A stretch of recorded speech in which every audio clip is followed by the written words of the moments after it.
And we're live. What's up, YouTubes? This is Q. I am so happy to be here. I have survived COVID-19, aka the Kung Flu, aka the coronavirus, so I am still kicking. And we have a fan. You contracted it and got over it in less than a week? Man, I've got super genes, man. You know, the coronavirus was actually put together to kill off white people and Asians. I'm really glad I didn't have lunch with you this past week. It does not know what to do with these superior black genes. So yeah, we are safe. Hey man, hey, we deal with real viruses like Ebola. So yeah, we're good. So, but welcome. We are super excited. We're in rare form. We have a fantastic show for you. We upgraded to probably one of the most intelligent people that we've ever had on the show. Definitely more intelligent than her son, Stephen. And so we have definitely upgraded. So excited to have Miss Dr. B. I guess I don't know if that really makes any sense. Well, you were in Remington, tennis, so you know. We'll just say Dr. B. Welcome. How are you doing today, man? I'm warm, and in a day that's minus 35, that's a very big feat. You know, I tell you what, I'm glad for you. It has been awfully chilly here lately. My wife is trying to talk me into bringing her to Fairbanks next couple of weeks. She wants to take in the Northern Lights. I'm just wait until the end of March. Yeah, it won't be much warmer then, but it will be a lot warmer at the end of March. Well, let's only hope. A couple days ago here, it was only 20 below actual temperature, but with the wind, we were looking at right around 40 below with the wind chill. That was the one thing that I miss about Fairbanks is we didn't have the wind nearly like we have the wind here. So that wind is just awful, absolutely awful. So absolutely agree with you on that. Yeah. The Japanese, Stephen, please. He said the Japanese say that it is good luck to conceive a child under the Northern Lights. Yeah, I know that they do say that there will be no more. The whole industry. In fact, Bert Pearl of North Pole has exploited that industry and what he built out at Chena Hot Springs. So yes, absolutely, that is a thing. And I would say with that.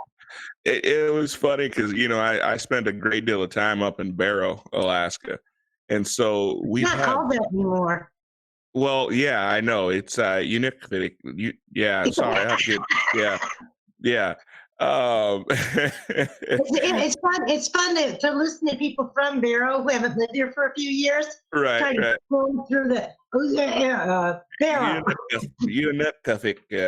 Yeah. Anyway, I think it's something about the place where the polar bears come to poop or something like that. So, yeah. But yeah. I'm not quite sure it means that, but. You didn't know I'm fluid in IndyPac.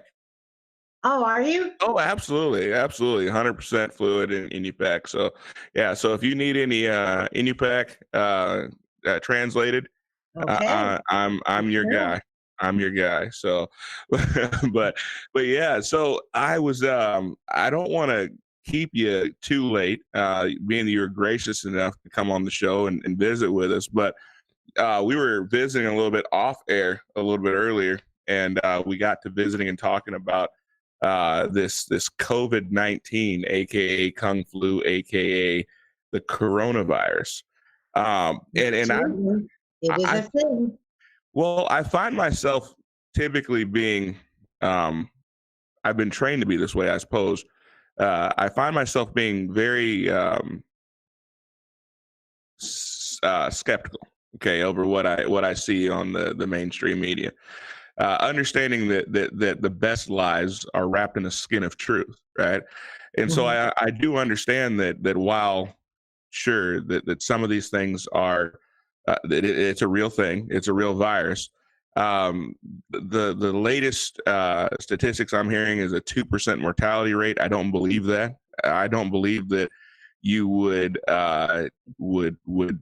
quarantine 50 million people over something that has less of a mortality rate than the common flu. Okay. In addition to that, I'm also I was doing some research, and they let it slip. Trying to think which media source it was, but I brought it up on the show a few weeks ago, 2 weeks ago to be exact, that there was an arrest for the head of the biology department, or the chemical biology department of Harvard University. He was arrested for sharing secrets by none other than not the Department of Homeland Security, but the Department of Defense, of all places, right? Which and he was working with the University of Wuhan. And I don't believe in coincidences. I just don't. I'm too old for that, right? And so I've gone my entire life being a fairly learned individual, but never hearing about Wuhan. And I hear about it twice in the same week.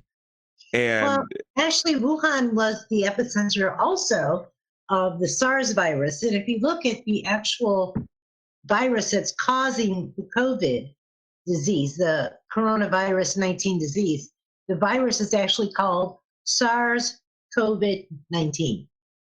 Really? Yes, it's so actually it's a mutation of the SARS virus then? It is a variation of the SARS virus. And there's a couple of different theories about it. But the one thing that we do know about this virus is that it attaches to the ACE2 genome when it attacks the person. Okay. The problem is that for a long time they were calling it pneumonia. If you go back and you look at the chitter chatter between people back before what they call Spring Festival or Chinese New Year, whatever you want to call it. Yeah. Back in December, November, they were calling it Wuhan pneumonia. So this has been going on a whole lot longer than since January. This is something. Now, there's been a few people who have said that they think it's something that was designed in the lab there in Wuhan to attack the folks in Davos.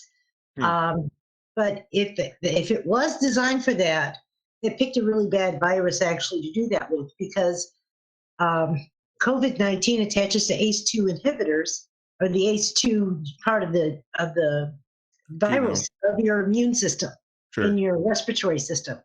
So if you're going to attack ACE2, you really are attacking the people with the highest amount of ACE2 in their genome, and in the well-published human genome are Asians. Asians have, like, I think 100 times more of that ACE2 in their respiratory system than whites, blacks, whatever. And this isn't even Chinese that are in mainland China. These are Chinese that are, if you're genetically Asian, okay, if you're genetically Chinese. So either they screwed up if their goal was Davos, they screwed up in the construction of the virus. If it wasn't aimed at Davos, if it was aimed at their own people, then they designed it correctly. Now, the question is, why would they design it at their own people? Well, Wuhan, the Hubei province, and Hong Kong are neighboring provinces. And if you can't get the virus into Hong Kong directly, through like an aerial cannon or something, you do it through what? You do it through your own people, waiting for them to go back over. So other people seem to think it's aimed at killing off an aging population in Wuhan. I don't know that I buy that it was 100% constructed, but if it was, and if the goal was Davos, it was a poorly constructed virus. That's why I think if it was constructed, definitely wasn't aimed at killing off Europeans. and people of even of African descent. I mean, if you take a look in Africa, they've only had one case, and it's in Egypt, fortunately. So there you have it. The bigger question is, Egypt, fortunately. Wait a minute. they've got the infrastructure. Yes, I know what you mean. I'm just giving you crap. It's also really not Africa when you think about it. You know, people go, well, that's not really Africa. Well, it is on the African continent. Sure. They may not be economically tied to the rest of Africa in the same way that, say, the Congo is. Right. But it's definitely on the African continent. You can't deny that. You know, so I watched a documentary. I'm kind of a documentary nut. I was watching a documentary on Amazon Prime. It's called One Child Nation, and it goes back to talk about the entire mindset and the indoctrination of the Chinese people, and how they were convinced that it was their duty to the country to only have one. In the more populated areas, according to the documentary, I didn't realize this, that it was accepted in rural communities to have two children because, you know, the farms and different things like that. But man, to hear about the forced abortions and the forced sterilizations and to watch some of the people that were being interviewed and talking about how they would bring women in kicking and screaming and crying and going insane as they were performing these abortions on them. And man, it's just amazing to me to think how a people can essentially buy into propaganda so deep that whatever it takes for the betterment of the society, they're willing to do. Now, in some terms, that might actually be considered to be an admirable thing. But just like anything taken too far, it can be a frightening thing. Well, anytime you have a liberal society that's built on government intervention as some kind of safety net. Sure. Okay. And a lot of people, we can debate the safety net, the social safety net. Is it good? Is it bad? Well, it is. Okay. And if you're going to have a society with a social safety net, the number one element that you need is you need a population, the working population, that is growing faster than your aging population. And the minute you change that, you change your ability to financially afford what I call great society type style programs, whether it's Social Security, Medicaid, Medicare, whatever other programs that fall into that basket, if you will, of social safety net. So when you take and you destroy that rising population, you're really destroying the sustainability of a social safety net. Wow. That's it was that's really out of Paul Samuelson, by the way. That's not me making up stuff. I wouldn't expect that. But it's interesting. It's eye-opening because my brother spent a good amount of time living in China. And of course, he was so very careful to make sure that when people would ask him, you know, what's the difference between communism and capitalism? He was very careful to, you know, they're different, but they're just different, you know, but he really wouldn't delve into it. Because obviously, you know, he wanted to be very, very careful. But oh my goodness, man, some of the stories, and we're going to have a guy on here in the next couple of weeks that was actually jailed there. He wasn't charged with anything, but he was apprehended in China and spent, I don't know, something like 8 months in prison there without ever being charged for anything, for something that he was alleged to have done, but wasn't. It literally took an act of Congress to get him out of jail over there. But you hear those things and you think, how do people devolve into that type of society? But you know, really and truly, we're only one generation from seeping into something to that extent or worse. Even. Yeah. The one thing I will tell you about the Wuhan virus that nobody's talking about, when you see what's going on in China, I want you to remember this is what Bernie Sanders favors. This is what he finds noble and true and good. That's How so? Explain that to me. Because he is very much a devout communist. Sure. I think that's what's being lost because in his messaging, he's a democratic socialist, which is supposedly socialism light. I would argue that we live in a democratic socialist society already. Right now. Well, with programs like Medicare, with programs like Social Security, with programs like Medicaid, I think that we're already in about as far into socialism as a republic, or as a democracy can be. But oh my goodness, we have an entire generation of people who are screaming for, tuition forgiveness. They're screaming for reparations, that are screaming for things like free health care and Medicare for all. Well, the reparations crowd had better be careful because, and this is going to maybe step on some toes, but not every person who expresses as a white person owned slaves. Some of us had lost relatives going down the Mississippi River trying to get slaves, and they could equally demand reparations. And so, you're kind of on a slippery slope there. And I think. But you would agree that all white people are racist, though?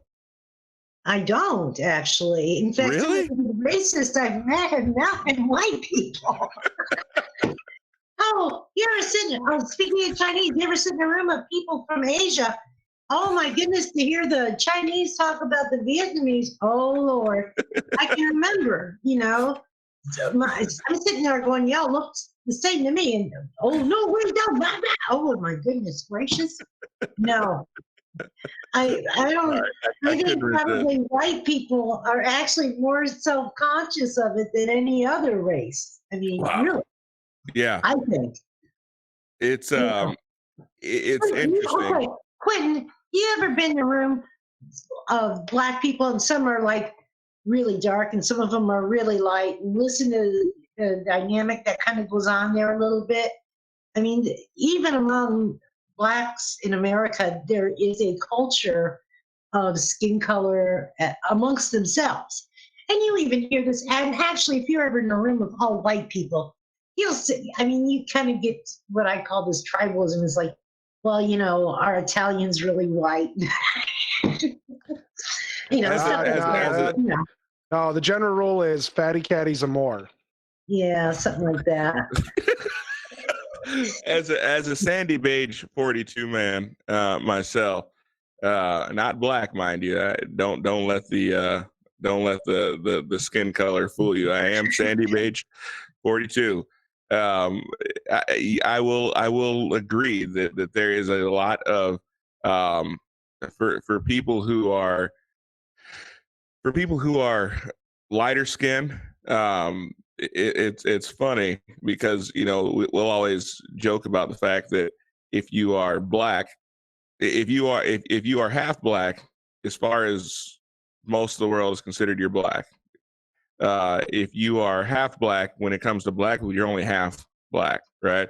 And it's funny because they make a differentiation. You don't get straight hair, you don't get curly hair. You get this kind of strange thing that grows straight and curls, and it takes 2 or 3 generations to kind of wear that out. And what do you do with it? There isn't a hairstyle for it. It's funny because my son has a little bit of Caucasian in him, and so he's got this really. The kids have this hair like you're talking about, this more curly, looser curly hair. Yeah. And so there's another kid that he wrestles with that has similar hair because he has a similar heritage, and they'll just kind of sit there and just kind of look at each other and just like touch each other's hair, like, yeah. And it is kind of cool because people will come up to my son and like, can I touch your hair? Can I? I know. I got to make sure I keep him away from Joe Biden. Otherwise, things might get weird. Oh, I know. That's a good weird. He just wants to smell baby shampoo, you know? So that's the key with Joe Biden, just doing his baby shampoo. It's a baby shampoo. Oh, my gosh. Believe that. So I mean, there was a model that was built. I want to say around November, October. That took a Corona style virus and released it in central China or mainland China, and by the time it was all said and done, it claimed 65 million lives, right? And of course, it was a protocol put together supposedly to try to help, you know, if there was another virus, you know, like this or a virus release like this by some circumstance, right? Or SARS resurgence. How they would be able to head it off. But I mean, with the global community being as such it is, they were not able to before we got to that $65 million or 65 million person threshold. I do applaud the president. Whatever you think about him for shutting down, for shutting down travel, you know, Yeah. he took a lot of heat for that. Why, I don't know. I mean, if there's a virus that is taking lives, and we have offered some of our, I mean, say what you will about the CDC, say what you will. We have some of the brightest minds in this country.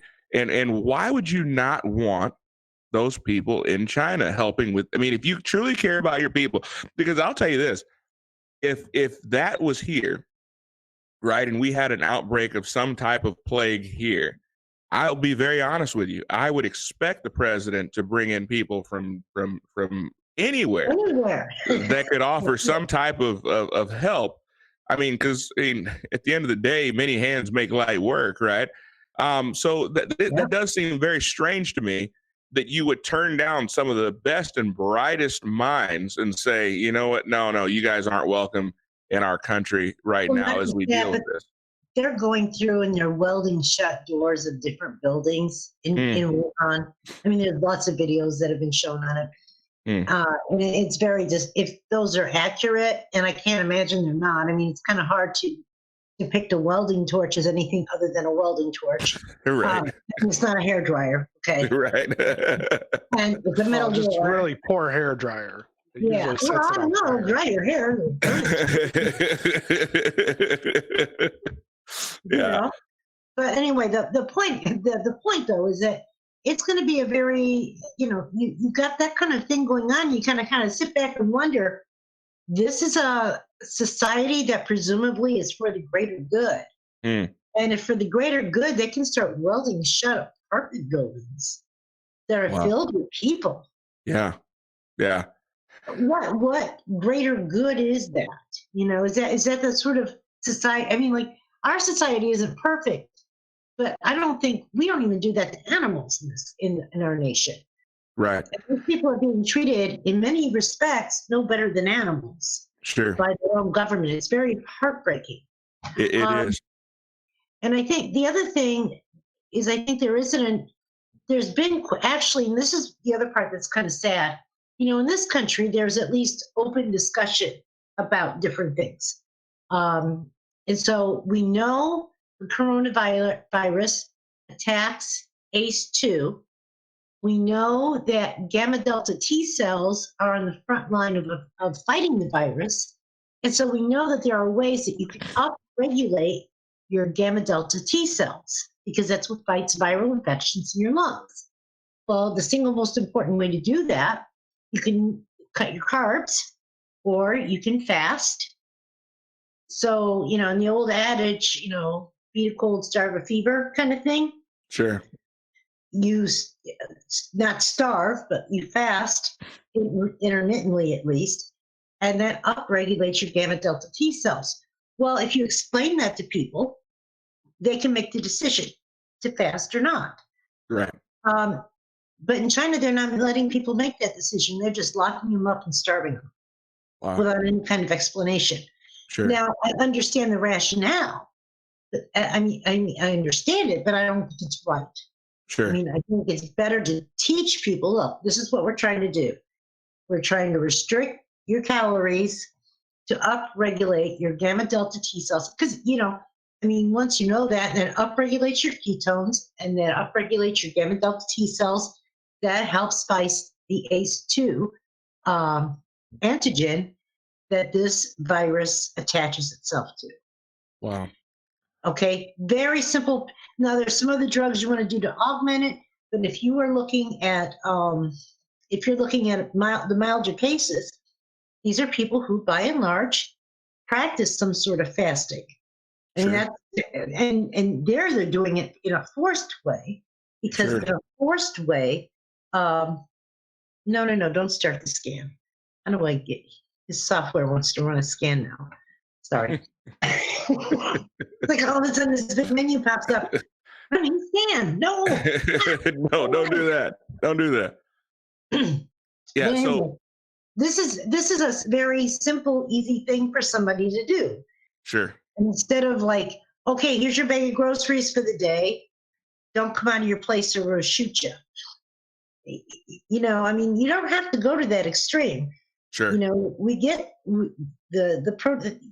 country has got smart people. Explain it to them. Explain what you're doing. Don't sit there and treat them in this fashion. Well, I think that their government is becoming similar to ours. I mean, they feel that if you're explaining, you're losing, right? So they feel that either they need to not explain it, or they need to under-explain it for fear of mass hysteria. But how can I just explain it in a way that anybody could understand it? You put the cookies on the bottom shelf where everybody could reach them. I appreciate that. Yeah. Obviously, this is something that you are looking at, that you're explaining, that you have researched, and it makes a whole lot of sense. I guess in putting this in perspective, it's a lot easier for us to look at the situation and say, "Oh, that's happening over there," but we are safe here in the United States. Not necessarily. Yeah. I mean, there's already been cases here. We've brought a lot of people over here from mainland China. I was on one of the last flights out from, not from Wuhan, but when I was in Seattle and I departed, I was on a flight that was, even up until like maybe an hour and a half before departure, was relatively vacant. And within that last hour, you had these people were just getting out because they announced that they were going to ban travel at the end of the day, and people were just flying out just wherever you can go. Right? Wow. You get to Seattle. From there, you go somewhere else and fly from there somewhere else to somewhere else. Because if you fly from Seattle, everybody's going to know you were from Wuhan. Right. Well, I was on a flight with quite a few people from Wuhan, so that's why I've really been keeping myself. It's been 15 days now, so I guess You're home free. 14 incubation period is what, 14 days? Well, there's a little bit of debate now over this between the 14-day and the 24-day. Oh, really? So, I hadn't heard the 24-day number. Yeah, there's something called thermite particles, like when you cough in the air, and when you look in the sunlight. Sometimes if you see a sunbeam, you see those little particles. The germs that rest on them are called fomites. And apparently this virus can live in fomite. Outside of a host. For 24 days. Wow. Which is why when you look at Wuhan, you see all those sprayers that they got going all over the place, because they're trying to kill it in the air. And that's the other thing is, can you not explain to the people what you're doing? How long did it take me in English to explain it? Sure. I mean, maybe it took you more words in Chinese, but you still could have explained it really quickly, Anyway, Wow. So there's a lot of discussion. Is this 14 days or is it 24 days? Wow. We're not sure. And then here's the other thing. There's a lot of discussion about the R naught. The R naught is the spreadability. Okay, if you listen to epidemiologists, they talk about the R naught. An R naught of 1 to 1 means one person gives it to one person. An R naught of 2, one person can give it to 2 people. measles, like the measles epidemic, had an R naught of like 6. Okay, Sure. one person could give it to 6 people. When you take a look at the calculations on this thing, because it's all based on the official data that's in China. Sure. And there's 2 sets of data. One set of data says the R naught is like maybe in the 3-4 range, making it a little less communicable than rubella, which, if you know from ancient times, from my generation, measles was a thing. That's ancient times. Ancient times, yeah, in the 1950s. In contrast, if you look, I lost you. No, I'm here. Can you see? Okay, now you're there. Okay. But not the JPL, but there's a group of researchers who, it's not peer reviewed, but they're estimating that the R naught on this thing is well over 6. And that's like going through different sets of figures that have been. Hey, Kyle, hold on real quick, Dr. B. Kyle, I think that we got some feedback on your mic.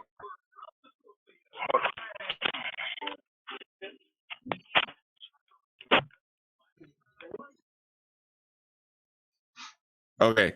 All right. Cool. All right. Go ahead. Can you charge them? No, it's like the. Yeah. Go ahead and mute it, Kyle. I'm so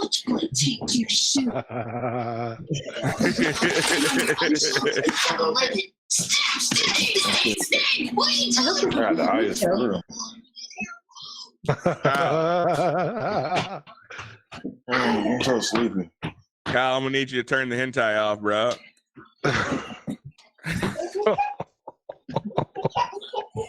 Anyway, right. there are some ramifications for the different R naughts. And poor Kyle.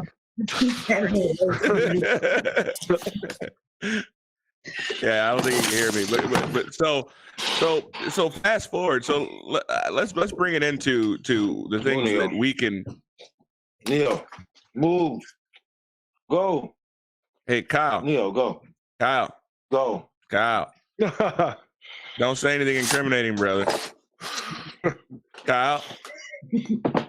Okay, so bringing it to home. So, Kyle, you being an economist, go.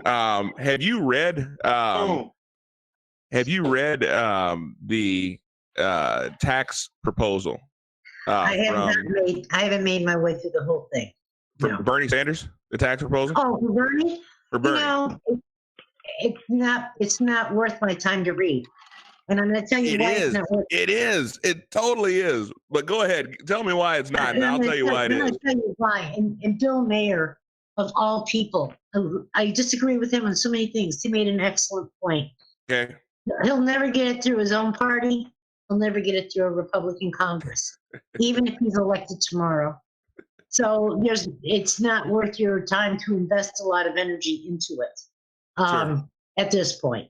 Sure. Now, if he wins Super Tuesday, I will read it. Up until then, I'm not going to spend a lot of time investing in it because I know here's how it goes with communists. They will say one thing, but they will do another. So this guy isn't going to tax you. He's going to take away your means of production. And he wants to nationalize the means of production. So I understand that it sounds better to call it socialism, but let's call it what it is. I'm going to be honest on this show. We're going to call it communism, right? So he wants to take over means of production, which does have some tendencies of socialism. Okay, but he is a communist. Now the thing that gets me is that he was asked point blank, and I give whoever did the debate, he was this last week, he was asked specifically, will your proposals raise the tax rate on middle American families? And he gave this long, stupid dissertation. And then they asked him, they said, we're going to give you 10 seconds to answer this question plainly. Will it raise the tax rate on middle American families? Because he has sold people that they are going to get all these benefits Right. simply by taxing the Jeff Bezos of the world and simply by taxing the billionaires of the world. But the truth of the matter is, these people can leave whenever they want, right? They can decide to take their $100 billion and move to a more tax-friendly climate anytime that they want to, right? Yep. And where does that leave us? If they decide to shut down Amazon tomorrow and leave, he's leaving a very wealthy man. Okay, That's right. But let's fast forward though.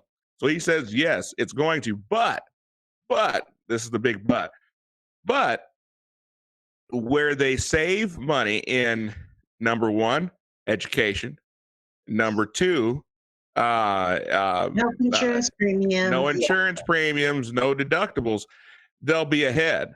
Well, you're going to save money on your car insurance because you won't have a car, because you won't have any credit to be able to buy a car. And everybody's going to use public transportation. And, we're going to have nuclear power, and we're going to go on little sky trains, and they're going to take us everywhere, or you can walk or ride a bike like they do in China. That's what's going to happen. And you tell me, you're not going to sell that in Texas, and you're not going to sell it in Alaska. And there's a lot of territory in between where I don't think you're going to sell it either. You might get by with that in Seattle. You might get by with that in San Francisco, and you might get by with that in New York. That's about it. And, I mean, if they survive until November. Yeah, I don't. I think That was a coronavirus joke. Oh, yeah. Well, he seems to have a nice bounce back. Of course, you got to worry about who's going to be his running mate because he's got a ticker problem, right? He's got heart problems. Oh, he's already in why this. So the only thing you need to know about the intelligence of Bernie Sanders is that he's willing to bring on this murderous, evil woman, Hillary Clinton. Well, did you see Mike Bloomberg? He said he's going to pick her too. And I'm like, really? Your days are numbered. How long before you commit suicide? Well, there's a picture about Jeffrey Epstein floating around Twitter, and it has a caption underneath, Mike Bloomberg didn't kill himself. Okay? Tell Stephen to send that one to me. I got to see that one. Oh, yeah. I'll send it to you. Oh, it's hysterical. It's all over Twitter. Just go to the hashtag Mike Bloomberg didn't kill himself. Yeah, that's hilarious. Yeah, I'll definitely circulate that around a few times myself. So, but I was reading through his tax plan, and there are a few things that kind of stood out to me. It's one of which, let's see here. I'm going to pull it up for you because I think you would find it pretty intriguing yourself, being the intelligent modern woman that you are. Wow. But it was talking about that his tax plan would essentially we would lose about 2 points in our GDP as a result of his tax plan. Sure not. Let me tell you, when you raise taxes, people quit producing. And they quit producing proportionately. Okay? Sure.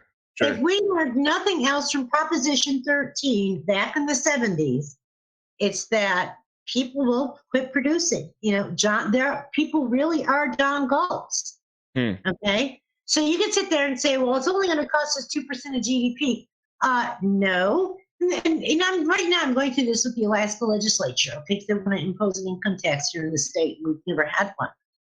Well, here it is.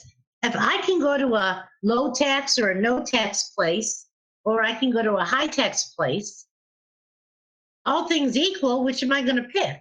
Duh, it's a business. I'm going to pick the low tax place. And if the high tax place has a really bad climate, aka snow and cold, you've already got a climate tax, if you will, on the cost of living there, right? Sure.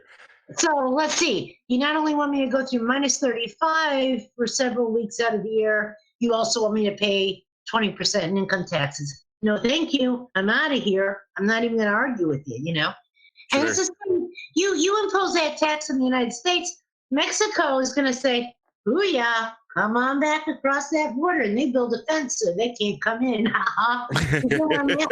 I mean, as Ron Paul once said, fences can keep people in as well as keep people out. So teach that to your son, because he's not too keen on the whole wall thing. We need to work with him on that. Yeah, I know. But he and I go round and round about that.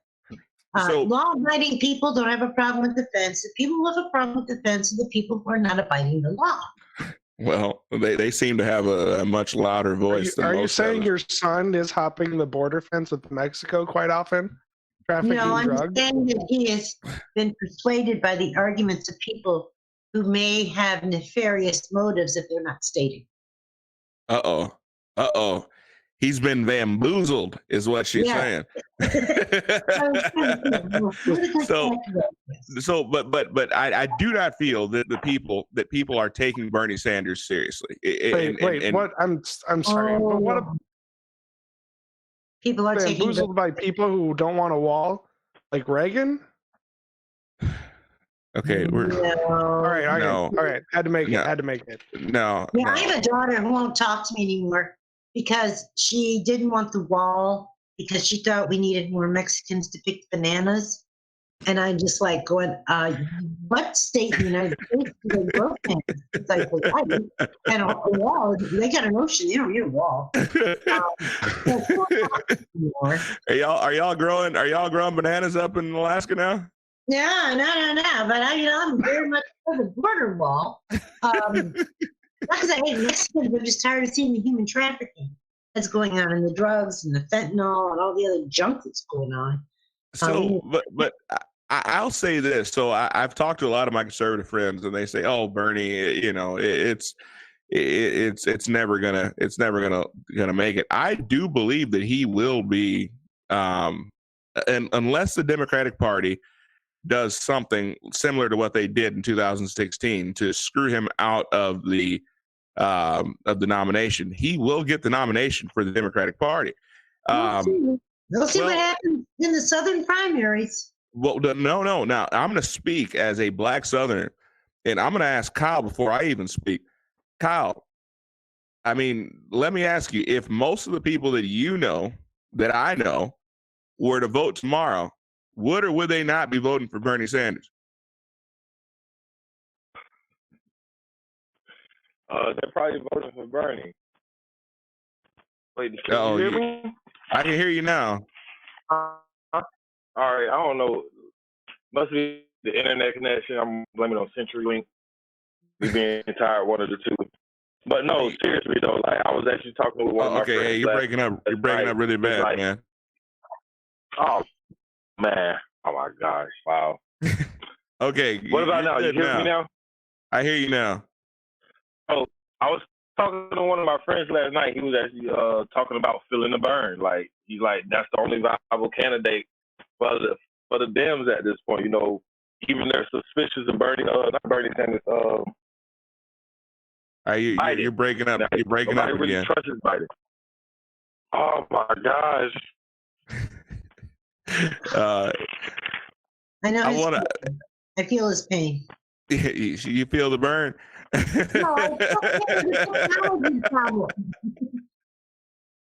Yeah, it's breaking pain. up. Like, hey, man, I don't even know what to do. Well, hold on. What microphone are you?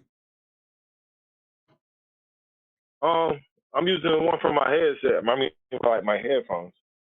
Well, try. Do you have a lot of background noise? Try taking that out and just using the microphone on your computer. All right. That's what Steven usually does. Okay, so I'm gonna Kyle. Yeah. Can you hear me now? I can hear you. Hear me? I think you sound a lot better now. Thank you. Okay. But yes, burn. So yes, they're definitely looking at Bernie for sure. I don't know why. I don't trust the dude. I don't know. something about an old dude where every time he starts talking, you just see the spit coming out of his mouth. So it's like, I don't know. His policies is like, it's just complete caca.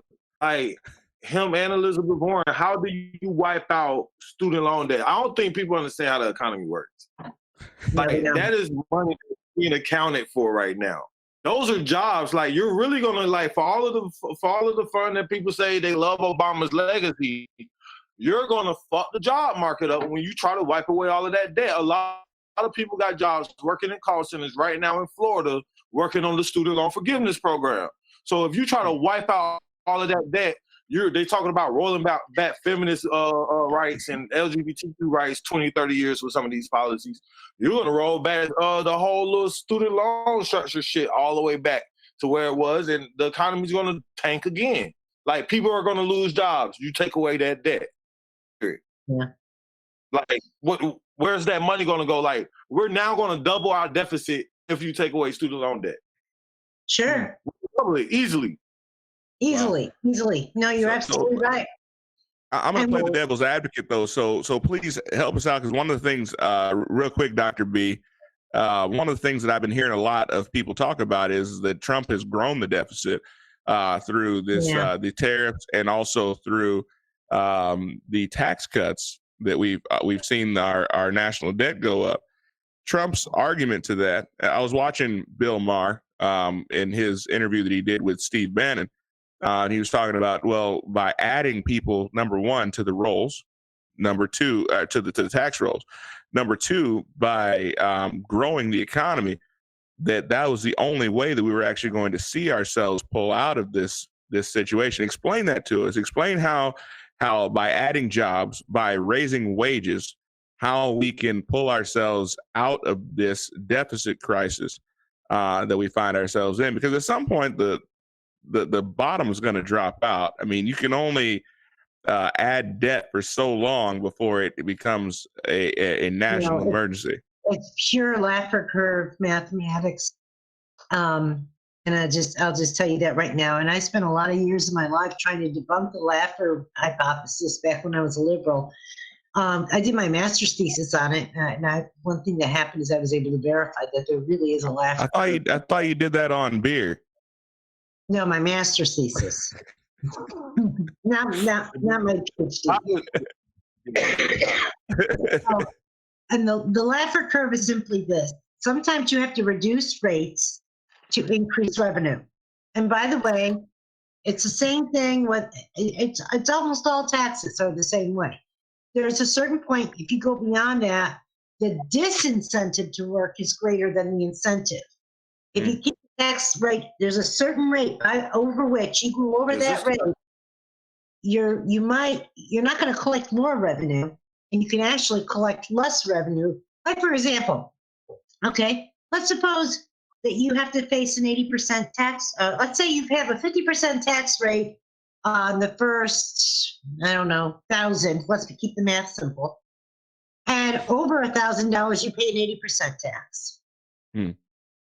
Okay. Now, the first 1,000 is a 10%. Say it's a 10% tax on the first 1,000. Oh, are you going to go make your first 1,000? Sure, because you're getting to keep 90%. Sure. What about on that next 1,000 where you got to pay 80%? Yeah. Are you gonna work it, or are you gonna sit at home and go, I'm gonna play on the internet? I think Kyle hit the nail on the head last week. I asked him point blank, what caused you to start researching conservative ideals? What caused you to start thinking differently? He said, hey, when I got a job and I started looking at my paycheck and I started seeing, wait a minute, who is FICA? And hey, bro. And why is he taking money out of, who is this guy? Why is he taking money out of my paycheck? Right. And so, no, I think you hit the nail directly on the head. What is FICA? You think as long as what Mr. FICA gets is less than what I get, as long as I'm getting more money, I will continue to work, seek increased income opportunities. Sure. But the minute my additional efforts are benefiting Mr. FICA, whether they're benefiting me, I'm just gonna sit back. I'm gonna find something else to do, whether it's video games, art, twiddling things, or maybe I'll find other ways to make income that are not as obvious. That can Well, if escape that, station.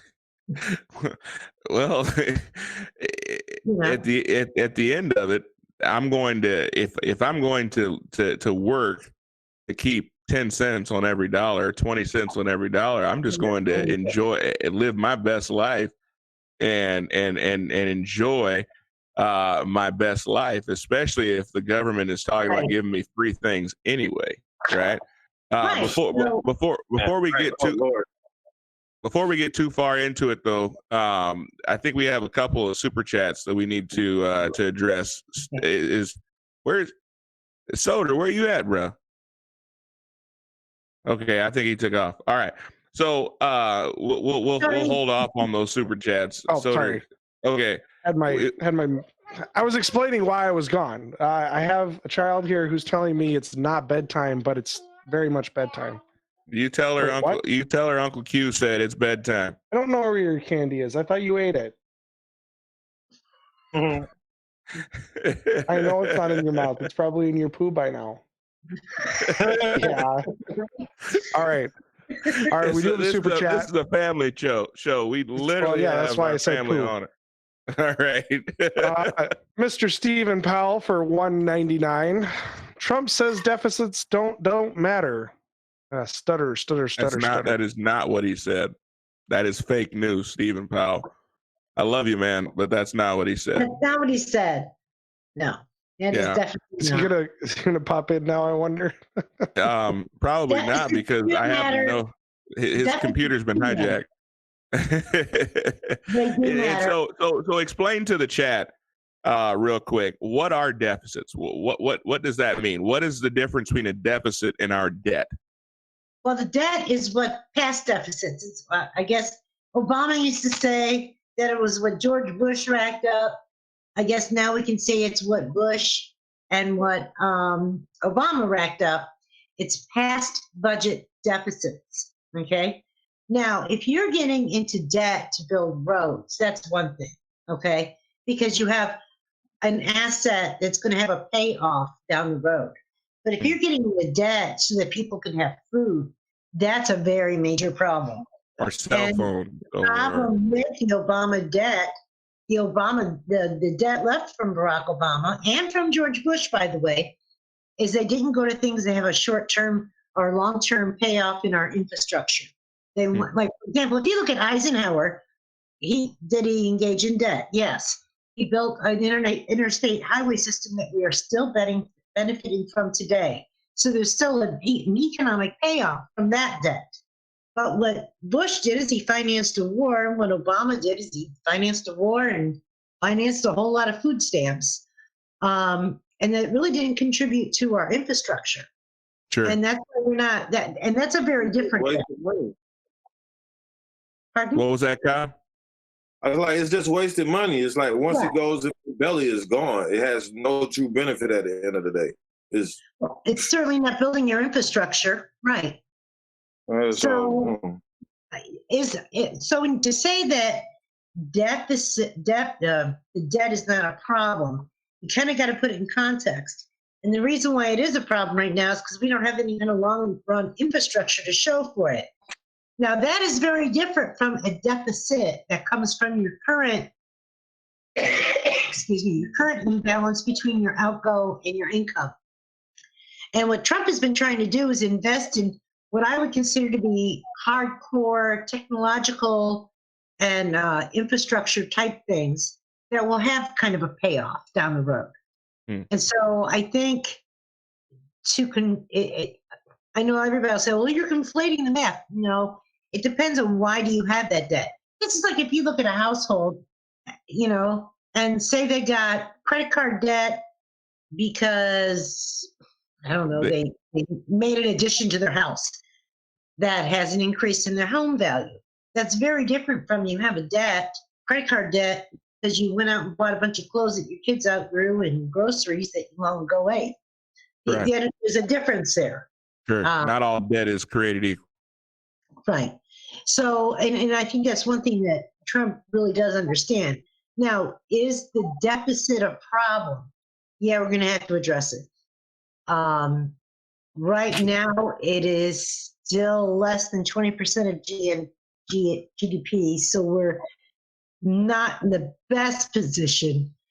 But the GDP is rising. Yes, and that's the good thing, is that GDP is rising faster than the debt, and that's the one thing. And that's part of the low interest rates of the Obama administration, right? So that you could have your payout on your debt was not high enough. But that only goes so far. There's monetary policy can't fix that. So help us understand that real quick. So Trump has been talking a lot lately about how the Fed has been really willy-nilly with the rise and the lowering of interest rates, right? Well, I'm not a big fan of interest rate targeting. That's what got us into trouble at the end of the Bush administration. However, to the extent that they're doing interest rate targets, whether I agree with them or not is another story. The whole idea is if you keep interest rates low, it keeps the government cost of borrowing money low. Sure. But at the same time, that has an adverse effect on the private sector. Because if you're, say, Joe Blow, and you're trying to sell bonds to build a factory that makes, I don't know, anything, you got to compete against the government. Now, tell me, if you're competing against the government to sell your bonds, who's going to win? The only way you sell those bonds is if you sell them at a lower price, and as a result, you have more interest. So the whole idea of crowding out of the private sector is very real. And if we're going to build manufacturing in this country, we have got to address the crowding out of the private sector in the credit markets. So the one thing that I've heard Bernie talk about that is not getting any media attention is the fact that he favors negative interest rates. We lost her. Kyle, are you there? Yeah, I'm here. Yeah. I broke the internet. It's that wonderful Alaskan internet. It's that wonderful Alaskan internet. So Kyle, you were on a roll. You were talking about she's moving around. She's moving. Hey. Who's that ugly guy to the left of you or to the right of you? I'm sure no relation. Yeah, they don't look at all alike. Yeah. I can't hear you though, Dr. B. I can't hear you at all. No sound.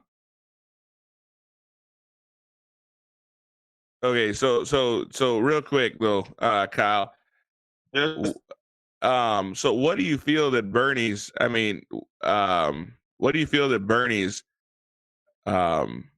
pull is? I mean, Obama, we already know why Obama resonated so well with the community. I mean, why? He's appealing to the emotional desire to have somebody listen to our old woe is me card crap. Like, that's all it is. Like, and it's just, if he could win off a popularity vote, he'll win right now, probably. Right now. Yeah. But that doesn't really say much in the sense, like, everything he's promising is going to fuck up our goddamn country. Like, really, it is. All right. Free education for all, wiping out all of the debt. Things like that. It's just these egregious promises that he's going to get things done that can happen on day one. Like, what was it he said he's going to get done day one? Legalizing marijuana everywhere. Like, day one he's going to do? Like, you see what he's appealing to though? Like, and I feel like long term, those consequences could be detrimental to everybody. Like, I'll be honest, I'm half tempted to vote him in for a day. Man, I'm scared. I don't know. I feel like this is what so what I've noticed with the Democrats for the most part, there's always a catch-22 to everything they do. Sure. And if they do legalize marijuana, like how is that going to affect Denver, for instance, or California and their weed markets and in their industry that they got going on? Even South Dakota, we're trying to get the shit legalized here, but Norm and her family, they kind of got the whole insurance game sold up out here. And because they're not getting the contracts for the hemp growth out here, she's delaying that. Everything and end the war on drugs. Can you hear me? Does that sound working? Yes, we can hear you. Yeah, sound is working. And Stephen, actually, funny enough, that is my answer. My answer is the war on drugs has cost us far more than it's saved us. I say legalize it all, except for selling to kids and people underage. If you sell to a kid, they put you under the jail. They rose tobacco legal limited to 21 in America, so now everything is on the same playing field. You can use whatever the fuck you want when you turn 21. Who gives a fuck? Right. You're going to do it anyway. And actually, I would prefer to see that go to 25, but that's because growth patterns and prefrontal cortex. But, 21 is what we've accepted in this country. If you're old enough to serve in the military, then you should be old enough to. I mean, shit, you might die in whatever. 17-year-olds should be able to, because 17-year-olds have to have parental consent to join the military. But once they're in the military, man, Steven, I'm gonna go back to Steven, I'm sorry, Steven, you weren't invited on the show. We are talking to your now lovely I'm really mother. curious about emancipated minors. That's a sticky situation. Well, here's the deal. I mean, there's a point where you got to draw a line somewhere. Sure. And how are you emancipated? To what extent are you emancipated? Even as an emancipated minor, you still cannot engage in contracts until you're 18. Sure. Okay, at least in this state. Well, and I don't know of any states that you can engage in a contract prior to, but I want to answer a question because this is a question I always get whenever I state my idea that I feel that all drugs should be legalized and be subject to the individual. And that is, everyone always goes to the nastiest of them all. What about meth and heroin? I do believe that if people want to put meth and heroin into their body, that is their personal choice. Let them do it. The reason why we will not is because we do have socialized medication or medicine in this country, right? We have people that are on the system. But let me just give you a counterfactual to that. When you go to downtown Seattle, when you go to downtown San Francisco, when you go down to downtown LA, sure. While it's not legal, the laws are not enforced. Okay, fair enough. When you want to go take a look at the impact of that, you can. Sure. And then you take a look, and then you look at the world where it's not legal. Sure. You make the comparison, and you decide what kind of world you want to live in. And sure. I'm not going to sit here, I'm just going to be honest. I don't like our drug laws. I think we could be doing things better. Okay. And my issue with it, Dr. B, is this. Their drug problem is not my problem.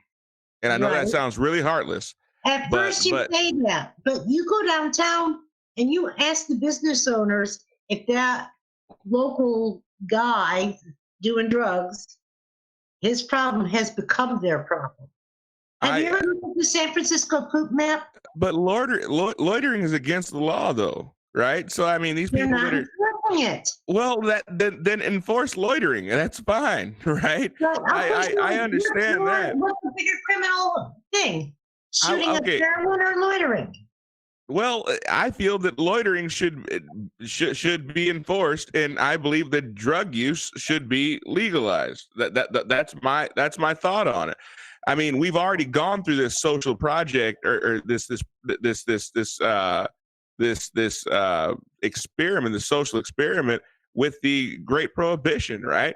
We went through a period of time where we said alcohol was illegal and it caused more issues than what it helped, right? So anytime you make things illegal, it is going to create a black market. You cannot, you mentioned earlier, you enforce these taxes, you're going to have a certain subset of the society that are going to find a way to make money off the books, right? AKA you have introduced the drug market, right? You found people that have said, okay, I'm going to make money off of the books. And so that's what they've done. In some way that's not easily discernible to government authorities. It's fair enough, but it's off the books. It could be backyard tomatoes, right? I mean, it doesn't have to be. It could be. It could be selling.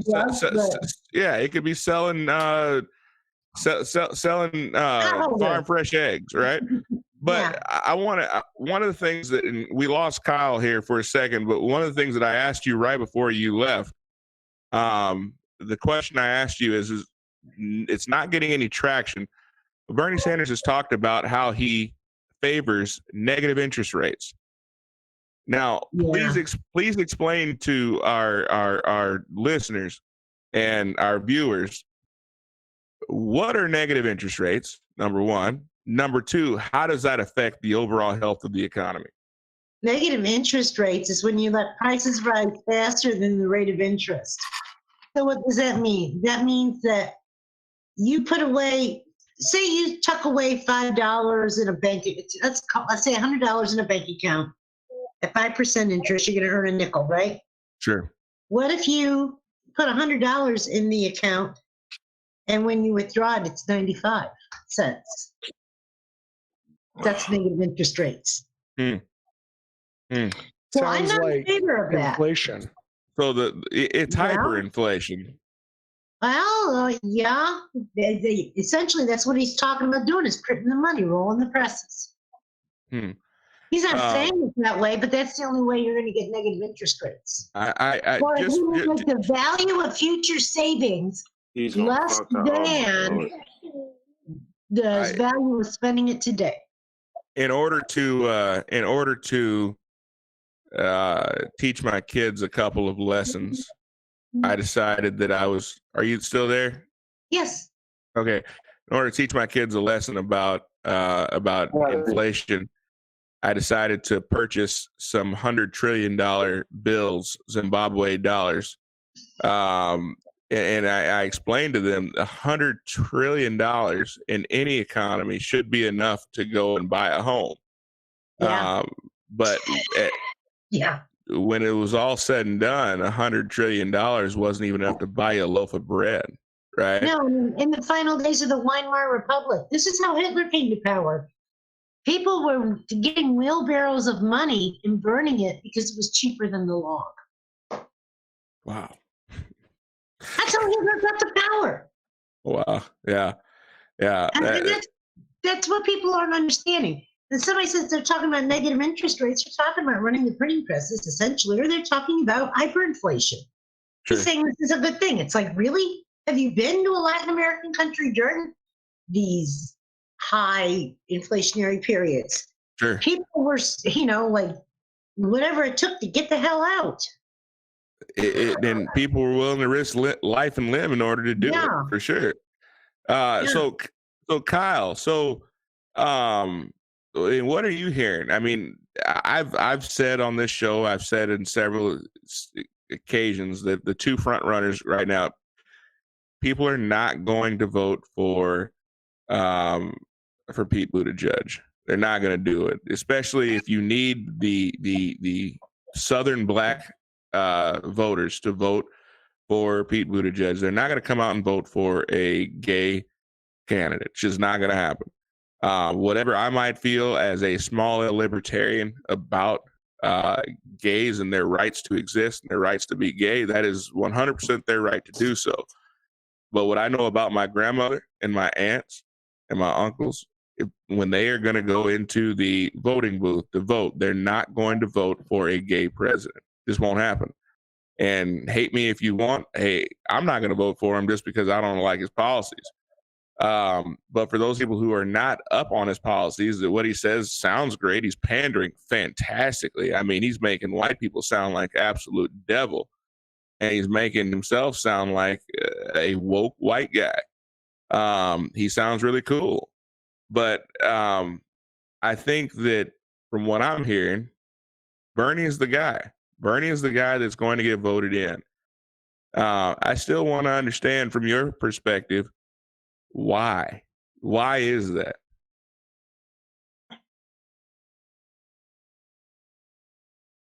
Are you there, Kyle? Kyle. There you go. Can you hear me? Emotions. He knows what people want, and he's playing on it. He's doing what every Democratic candidate has ever done. Like, yeah, I'm talking. Did I move? No, I'm not muted. So No, is I my hear you. computer acting retarded again? No, I Hello? can hear you. I hear you. I hear you. And the word is I special, don't know. not I want to retarded. say I think it's my internet connection, yo. I can hear you perfectly fine right now. Hello? Yeah, I hear you. Oh, Can you hear me? snap. I can hear you. Hello? Yeah, Kyle, you there? Okay. I can hear you perfectly fine. Hey, Kyle, cut off your camera. What? Cut off your camera. That'll help you with your just click the camera on the right All hand right, side. so yeah, Cut I off can the hear you. It's camera. just like it's Yeah, just shut off your camera, and that way it'll take that bandwidth away. So cut off the camera, and we'll just listen to your voice. right with camera. Click on the picture of the camera on Hangouts. Now he's going to forget the question. Hello. There you go. All right, there you go. Hello? I hear you. I hear you great now. All right, You perfect. hear me now? I hear you perfect now. All right. Sanders, right? Yeah, Bernie Sanders. Go ahead. He's doing the same thing every time. Right. He's doing what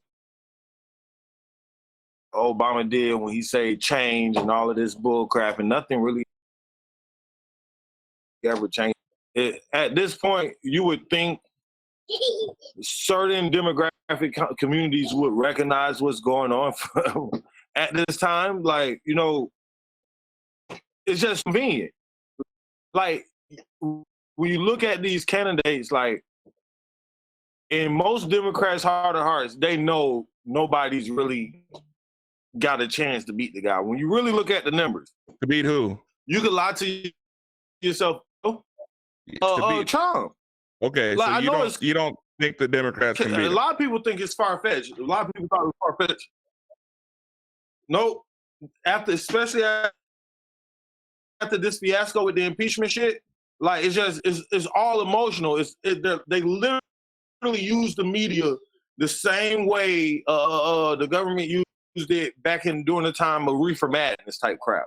Like, they literally try to do a whole campaign smear because they don't have anything. How else do you campaign against Trump when you don't have a viable candidate outside of just trying to put some bad taste in your mouth? So every time you hear this man's name, it's associated with a bad feeling or some bad negative reaction. Everybody says the guy's a racist and a bigot. I mean, like, based on what? What he said? I mean, say really hurtful things to their significant others, but they don't go kill them. They say, oh, I wish you would die. I hate this fucking relationship every fucking day of the week. 25 fucking years later, they're still fucking married, although they may sleep in separate rooms.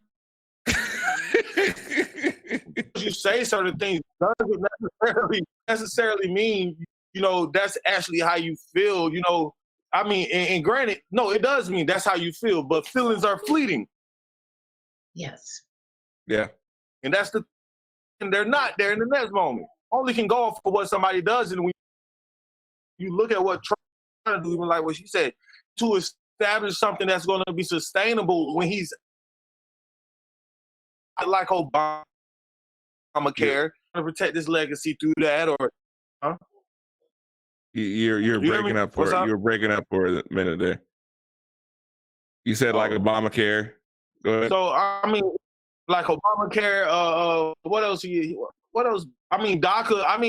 DACA. Out of everything he did was probably the one thing that probably had some long-term value, just based off of the revenue that a lot of DACA kids brought to the country. Period. Like even my spouse, she's a DACA kid. She brings decent amount of money into the household, which means she pays a decent amount of taxes, especially when we lived in Minnesota, when you pay both state and federal tax. So it's like there's a long-term benefit to having 100 million kids working in some way, shape, or form, paying taxes. That's long-term revenue. Even when they Trump got into office, they were like, "Oh, I'm gonna end the DACA crap," right? He really never did it. No. She renewed her DACA 2 years after it happened. Now, he said he's not going to allow any new applicants. And I told people coming from a military family, I can understand the security risk with that shit. Like, even on the, I think I mentioned it last week, Don't Meet the Zohan at the very end. They referred to one of the guys and said, like, dude, you look like you could be a Mexican if you just shaved a little bit. And I'm like, think about the security risk. You send a convoy of 250 immigrants from Central America. Somebody from the Middle East just flew in down there. They blend in just on like some of that like Russian shit, that communist Russian shit, blend in, end up here because you got these liberals say, we don't need to have the right to be here. No, the fuck they don't. Africans right now have to go through 2 to 5 years process to get their asses over here. Why is it okay for people to just walk their little asses all the way from motherfucking Guatemala? Even the Mexican government don't want them there. My wife's from Guanajuato. She say they do not like them there. They do not want them there. They bring trouble and drama. Obama, the leading man, the best first family ever, told them on CNBC, take y'all asses home. He said, if you send your kids up here, we're going to send them back. We don't want them here. They're undocumented. We don't know who they are, where they from. The coyote's going to get them. Sex traffickers going to get them. And look at it. He wasn't lying. Like, he really did. Just like in a roundabout way, dude was kind of conservative. But he... Well, hey, you know what? It's funny you say that because people think I'm nuts when I say this, but Dr. B, you would probably agree. If Obama was running in 2020, he would have to run as a moderate or conservative. I'm not sure he's running the Democratic Party today. This party has gone so far left. He'll get ran out. Well, if it were a blind taste test, if he were not running off of his color, right? If he were not running off, if he were running solely on the content of his character, running solely on his ideas, which I wish we could do that. I really do. I wish that we could do that. I wish that people could, that the debates were on radio and not televised. I wish that we lived in a society where people were judged based off of what they said and what they believed, as opposed to what they look like.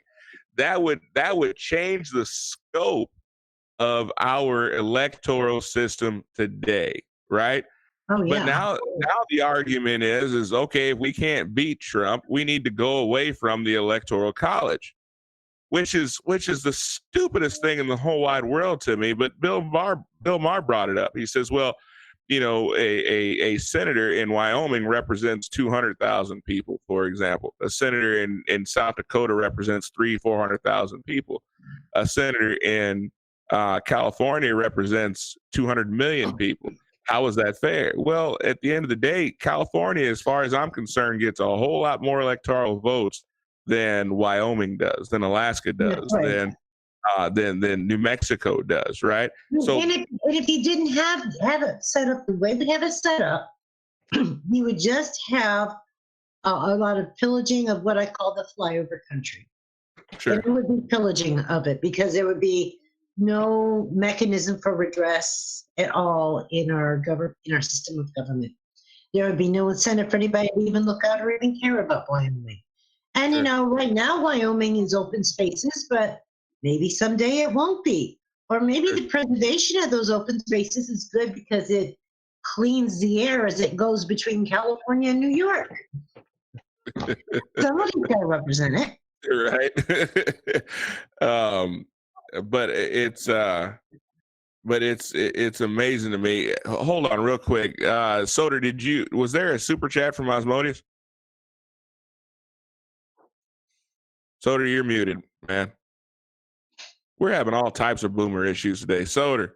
Not a boomer issue, just I keep forgetting things. I guess that Sounds is like a boomer to me. it?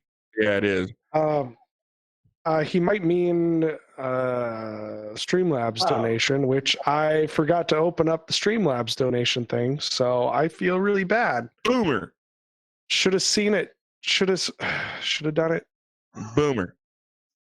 Hey, all right, I'm pulling it up here. We're almost there. Dr. B, are you available to possibly engineer this show? I think we might be in the market looking for a new engineer here soon. Well, if I can learn a little bit more about how to run these podcasts. Oh, you don't have to. You don't have to know much. I don't know. I'm kind of old. Well, so is Soder. I'm right. joking. I'm joking. I love you, man. I love you. If you're finding someone else, I think I'll just quit. All right, stream ended. You can't fire me. I quit. All right. Go ahead. All right. I'm so sorry, buddy, Asmodeus. $10 earlier, about 30 minutes ago. For the love of all hat is holy, please don't let your son buy any more beans. Oh, you had to restock the shelves for that, buddy? Are you going to make it again? At least this time, write down a recipe. Maybe then I could experience the... No, there's a long story behind that super chat. I don't know if we want to get on that on the air. The story he probably doesn't want to tell you. I don't want to tell my mother this story. No. So why are you bringing it? Well, I guess Asmodeus brought it up, but we paid so now to bring it up. Yeah. Okay. So now I want to hear the bean story. So yeah, tell your mom about the beaner story, or the bean story. Okay. So I had a little bit too much to drink. A little bit. Too much Diet Coke? Yeah. Yes. Diet Coke. With a chaser? I had a half a pint of Diet Coke. It was very clear Diet Coke. Maybe it's potato juice. Anyway, apparently, I was apparently, I don't even remember this, but I woke up, all my vodka was gone, and I had this pot of beans, and this story from Discord about me apparently making bean soup on Discord and putting some horrible, it was a horrible brew, but apparently I ate some too. It traumatized Asmodeus. So that's the story. That's the story. Was this like a mukbang thing, or was this like did you do this live on screen? No, this was over, and so this was a Discord chat in the voice channel. Right. Okay. We were all in the voice channel yucking it up, I guess. Dr. B, we weren't all in the Discord. I was not there, so I had nothing to do with this. I get in the Discord voice chat. Well, I was worried that he might be making mukbang videos or something, you know. So, because Asmodeus paid $10 now, the whole world gets to know about my bean soup. He needed to tell on you, huh? Yeah. But Asmodeus is a narc. Huh? Yeah. Hey, Asmodeus, snitches get stitches, bro. Don't be snitching. All right. So I want to jump to another topic real quick because, obviously I only have you guys for so long, but there's so much happening in society right now. Yeah.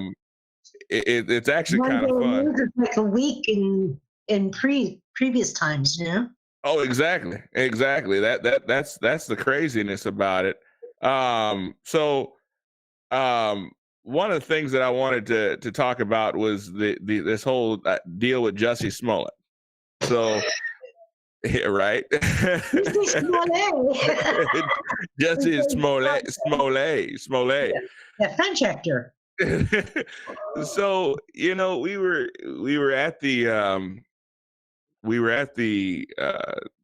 at a wrestling meet for my son today, and of course he before every wrestling meet they do the national anthem, and everyone kind of stands up, and I haven't seen anyone disrespected in any way.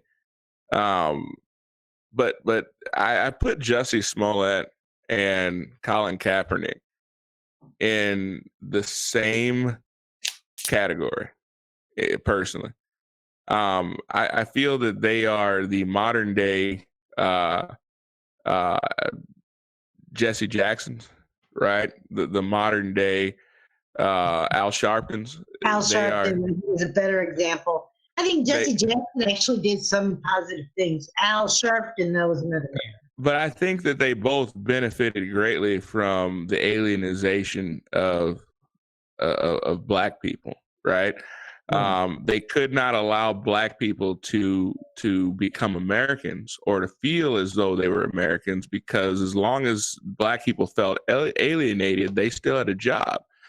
At the point that black people and now it's gone from black, because many black people have said, "Hey, I'm American." They're embracing that role.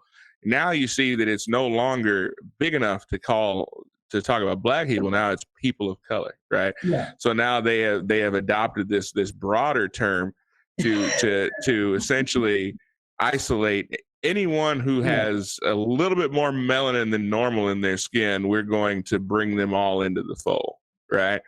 And I always called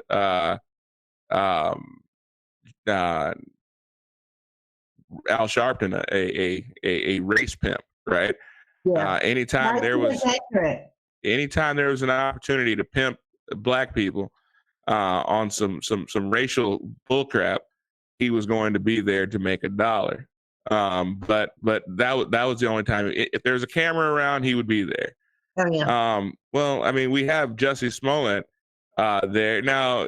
Kyle, if I remember correctly, in the beginning, man, you were all about Jussie and his cause, weren't you? Hell no. I don't think so. Okay. I'm sorry. I don't care. I read through that. Go ahead, Kyle. I read through that bullshit when I first read that first article. I was like, this shit does not make, like you're saying. Why would fucking racist take all of this time not to even beat his ass? Like, it didn't make no sense. What the fuck? This whole, I'm like, oh man, this motherfucker is really taking the script from Empire, and he's reenacting that shit in his own life. And I'm like, man, what would go possess a man to do this? Wasn't he going through like a contract negotiation or some bullshit at that fucking time? So now he's trying to play the sympathizing black gay card. Like, that's literally what he did, bro. That was a poorly executed PR team that blew up in his fucking face, and now he's gonna fucking pay for it. Because guess what? This the bullshit. Oh my God, the bullshit we do, and then we get mad when motherfuckers call us out. All right, so you get this black attorney general, whatever the fuck she is, ADA in fucking Chicago, to drop all the fucking charges. Now you created a dynamic now where Caucasians in America are gonna look at us where like, oh, we give this motherfucker opportunity to uphold the law. The first opportunity she gets to blatantly throw law to the fucking side, let Lady Justice know she means nothing in her world. You're gonna drop the charges because he's black and gay? Like, it's just that whole, oh nah, fuck that dude, man. Like, he made me personally, he's like, it's like when I go out and I see these little dumb fuckers, like I call them these like little dumb fuckers now. Like, I see them like, bro, you make all black people that's not on bullshit look bad now. You know what I'm saying? It's like, this is like like, we gotta be very conscientious of like how we go out about our lives. Like, I'm with my kids, my grandparents and my aunties was big on it with me. Like, you have to make your first impression your best impression, because it's my last one. And that whole Jussie Smollett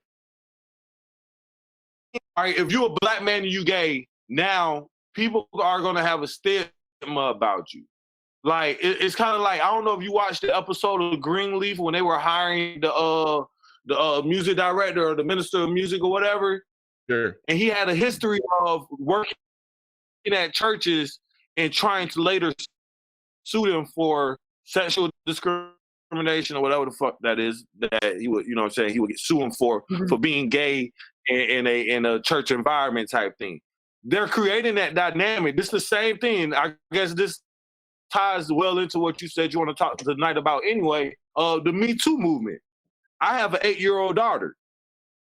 Now, my 8-year-old daughter is going to have to suffer through the pain of, if she is ever, assaulted in that manner, of the Me Too movement has completely desensitized all of America on actually even believing some of these ladies. Like, we thought we didn't believe them before and it was hard for them to come forward then.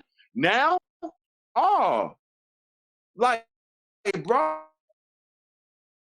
we completely alienated off of some bullshit ass, let me be relevant once again, James Dickinson type shit.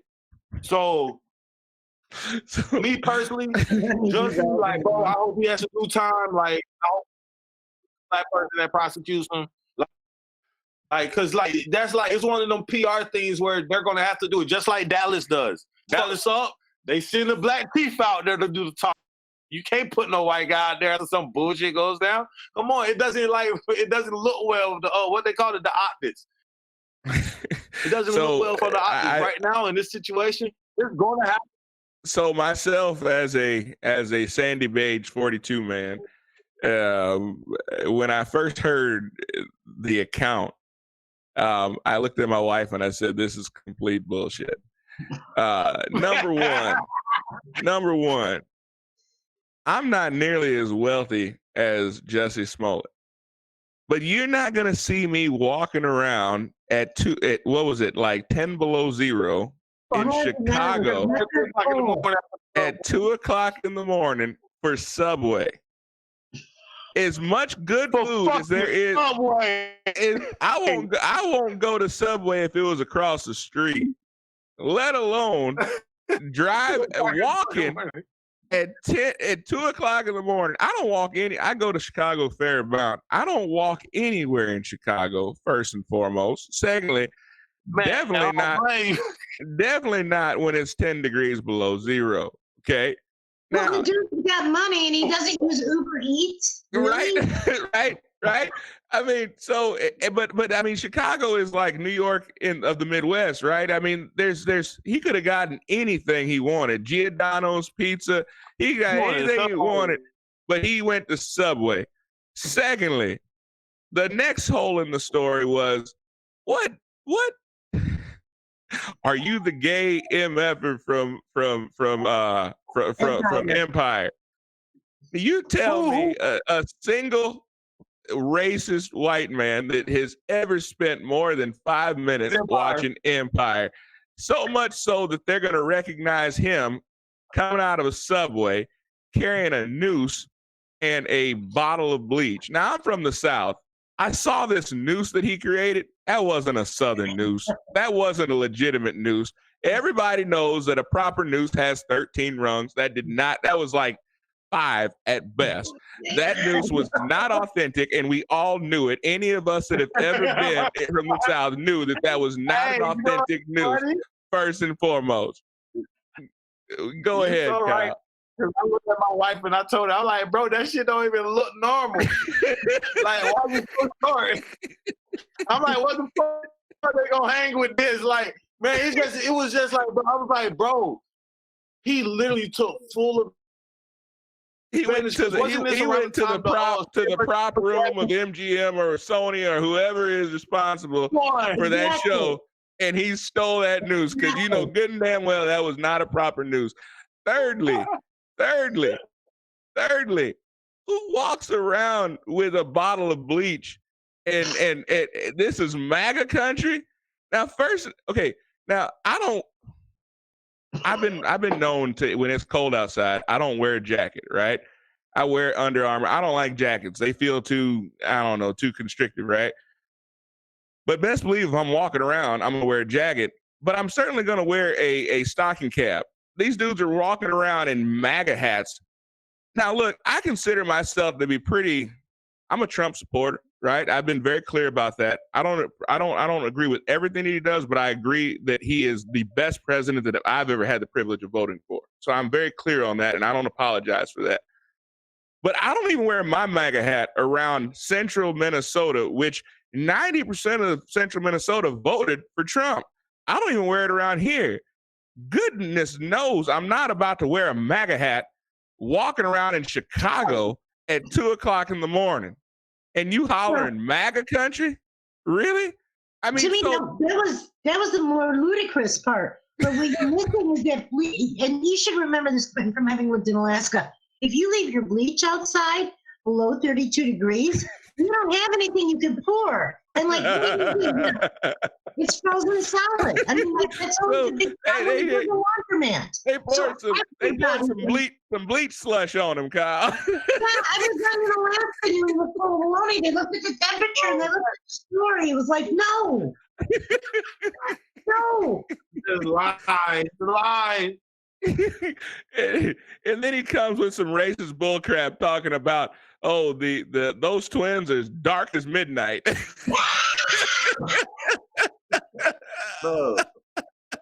obviously. And then wait. But then he pays him with a check. I know. He wrote him a check. Put a little note in the memo to remember what he paid him for.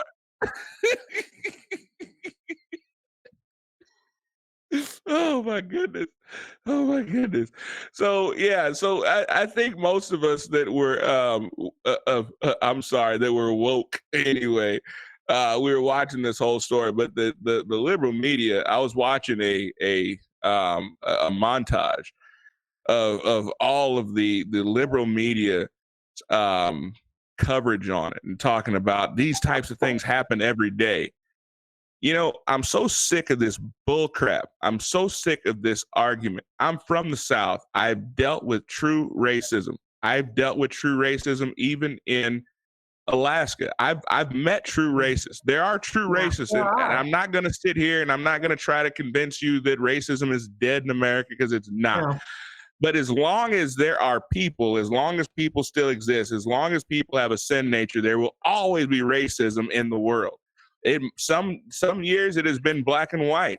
In some areas, there have been people who, like you mentioned earlier, the Chinese that they don't like the Vietnamese. Last week, Kyle, you bonded with Senior Mario, talking about your disdain for Puerto Ricans. Right? So I don't like to call coffee by another man. So there's always going to be a group of people that don't like another group of people for whatever reason. Okay, that's human nature. Okay. The problem that I have with all of this, is that you're not going to convince me that the greatest problem facing America today is racism. That's bullcrap. That is not true. The greatest problem facing Black America has zero to do with racism whatsoever. Are there racist people? Yes. Is there racism in America? Yes. Is that our greatest issue? No. Is it top 10 on our greatest issues in America? No, it is not.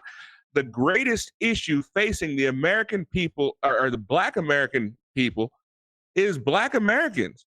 We are our own worst enemy. At the end of the day, that is the problem.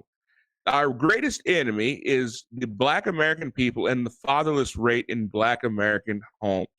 The fact that nearly 75% of Black American children will be raised in a home without a father figure has more to do with the issues that we deal with as a community than racism. And that is my unadulterated opinion, and I won't apologize for that. But of course, it's a lot more fun to talk about, these types of homophobic attacks take place every day, and this has just become commonplace in America. Bullshit.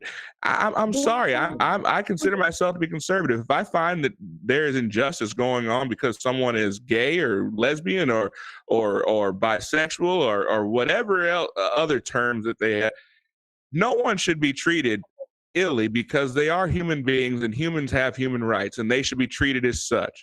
Until you show me otherwise, I'm going to treat you with respect and kindness. Okay. But this whole idea that, because people are black or because they are Hispanic or because they are or of a different sexual preference that they are being mistreated, bullshit. I'm not believing that. Yeah, I'm right with you, and I don't think it's a major problem. I don't think it's the problem on the scale and scope that some on the left would have you believe it is. Well, Colin Kaepernick has made far more money. Yes, he has. Pushing this agenda than he ever did throwing a football. Go ahead, Kyle. Oh no, I completely concur. Like, man, that was, bro. Like, who's coming up with these great ideas? Like, it almost makes you wonder: does Olivia Pope really exist? Like, is she really grabbing like guys like Colin Kaepernick and turning their whole lives around with just appeasing to our population's emotions? Like, they know we're gonna get riled up. Always, and we're itching for a fight. We're itching to be able to pull the race card and the storm downtown of our whatever cities we're in and start protesting about stuff that honestly doesn't even affect our daily lives. It's like something I seen on the movie. I think it was NSA. It was a movie, I think, with Miley Kunis and No Strings Attached or Friends with Benefits, one of those two, right? And all right, real quick.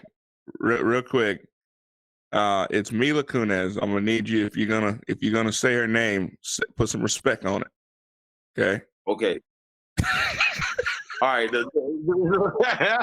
Hey, if you gonna find out real fast, I slaughter celebrities' names all the time. You're fine. Go ahead.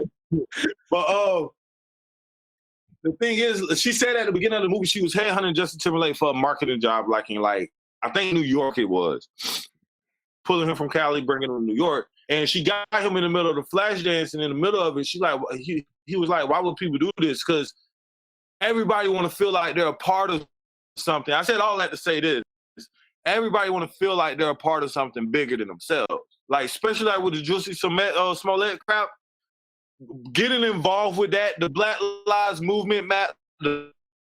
Matter movement, like especially out there in Minneapolis, like it was kind of hilarious, and like at the end, just based on what I was seeing, like when they were showing the videos of the news feed from when I think it was when a guy got shot in North Minneapolis by the cop, but he even caused that himself, And you could just see these kids, a lot of little white kids out there, and they were out there protesting, but they just looked so disinterested as much as they just wanted to be there.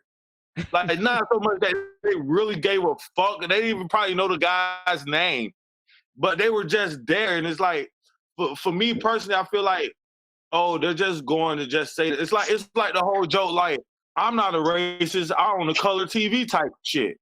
That's how I viewed a lot of that crap. Like, what I was seeing, like, some people really are passionate about the whole civil rights thing. The other people just like, I get back at my daddy who's a racist about fucking black guys. I don't know if any of this makes sense to y'all, but for me, I just feel like I'm kind of over the whole us jumping on the bandwagon every time someone of color. Now, like y'all were saying earlier, we've just adopted anyone with a little bit more pigment than usual. We're just adopting them into the whole movement. Every time someone of color, like black people and Puerto Ricans, bro, how do we care more about Hispanics than Hispanics care about us? Like, when are we going to learn that and that's what you were saying, we are our own worst enemies because we will we're too fucking forgiving. We don't like helping our own, and we're always looking for a fucking handout. Those are the three most detrimental things to our community, because the communities that are winning, like the Hispanic community, they go out there, bust their ass, they'll do whatever is necessary, and they maintain that family environment under any means necessary for the most part. All of the communities that are thriving, the Oriental communities, Koreans, Asians, all of these people are thriving because they maintain that close-knit family environment. They work hard every fucking day, and they're not big on taking fucking handouts from anybody. When you don't take that handout, you now take power and control of your own life in your hands. Like one of my Native American friends said, he said, I'd rather die on my feet than live on my knees. And that's just one thing I have a bit fear about when people take a lot of money from the government is this.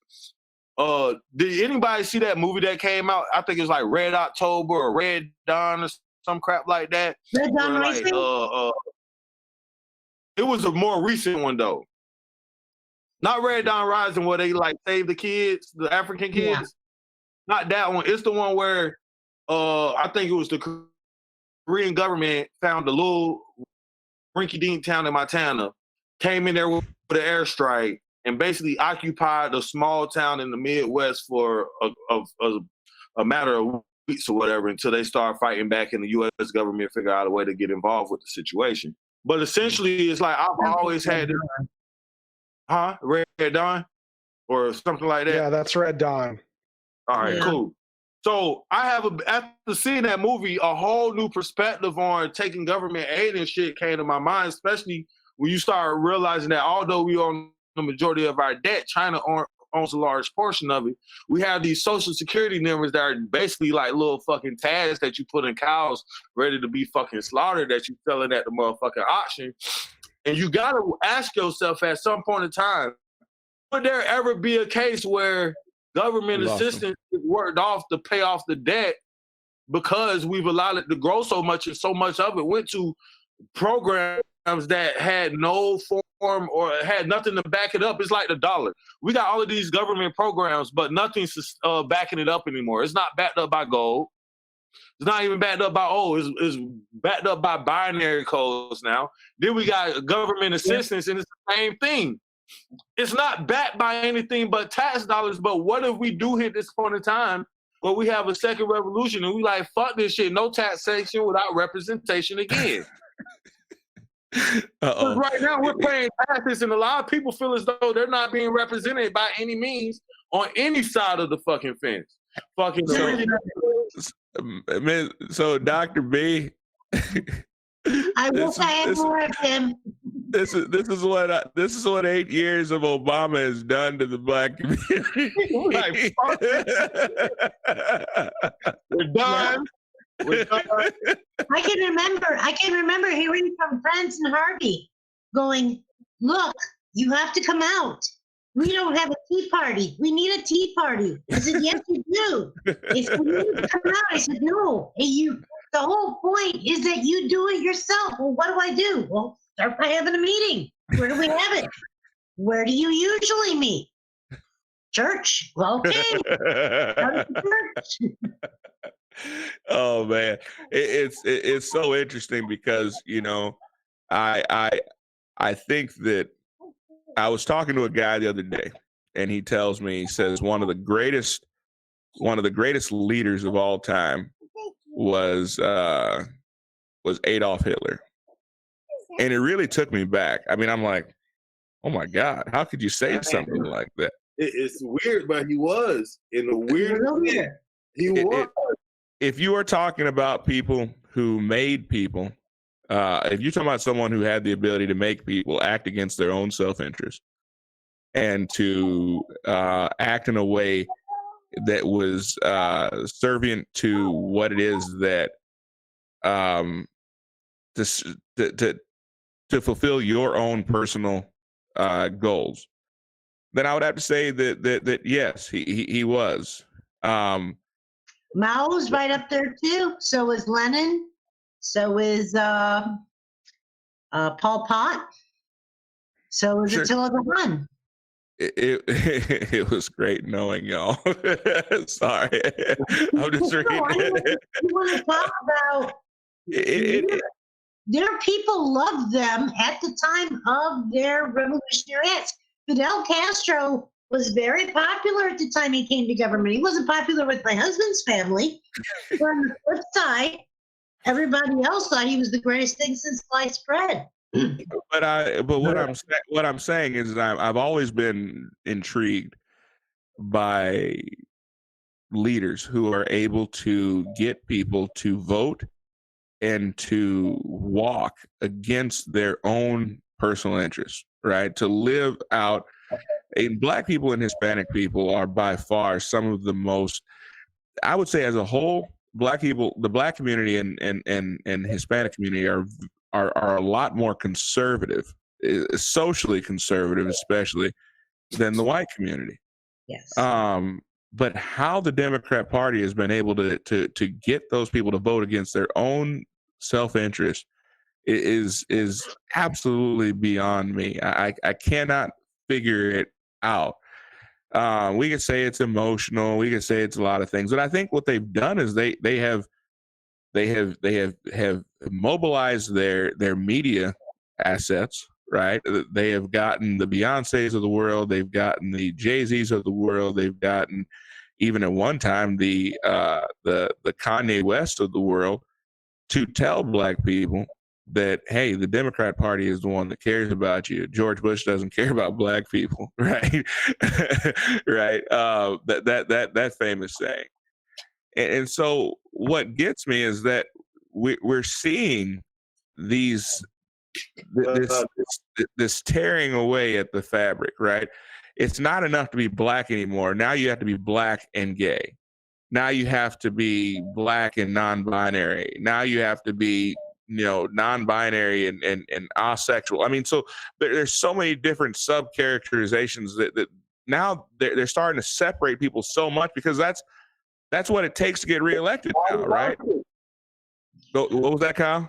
Divide and conquer is like the oldest trick in the freaking book. Like, we're at war right now. And a lot of people don't realize, like, it's been going on for so long, but it's like each year they try to get, like, Hillary Clinton, that was a bold move, and it blew up. It blew completely like, Hillary Clinton created Donald Trump. Like, Hillary Clinton is going to be the reason why he gets voted again. Elizabeth Warren is going to be the reason why he gets, like, they're scaring people right now with this agenda they're speaking. Like, there's still a lot of people that's 35, 39, 40, 42 years old where they're not that liberal yet. Like, yes, they're cool with this whole smoking weed. Yeah, go fucking get married. Like, goddamn, don't break down the fabrics of our whole fucking foundation. Like, you're doing a little too much. Like, honestly, the average American that makes anywhere between $50,000 to $60,000 a year probably has some form of education, and if they're living a decent lifestyle, they probably paid their debt back. A lot of people solely, and I feel like this is why Trump's going to win by a landslide, just out of soul. I don't think Democrats realize that their whole agenda is is a double-edged sword at this point. But I feel like a lot of Americans are going to freak out as it gets closer to making that decision. The more and more they talk about blindly wiping away student debt. That is completely not the American way. Like, well, I think it's going to cause an issue, as Dr. B said. You got to be real careful with things like reparations. You got to be real careful with things like student loan forgiveness, because what about the people that have already paid their student loans back because that was just the right thing to do?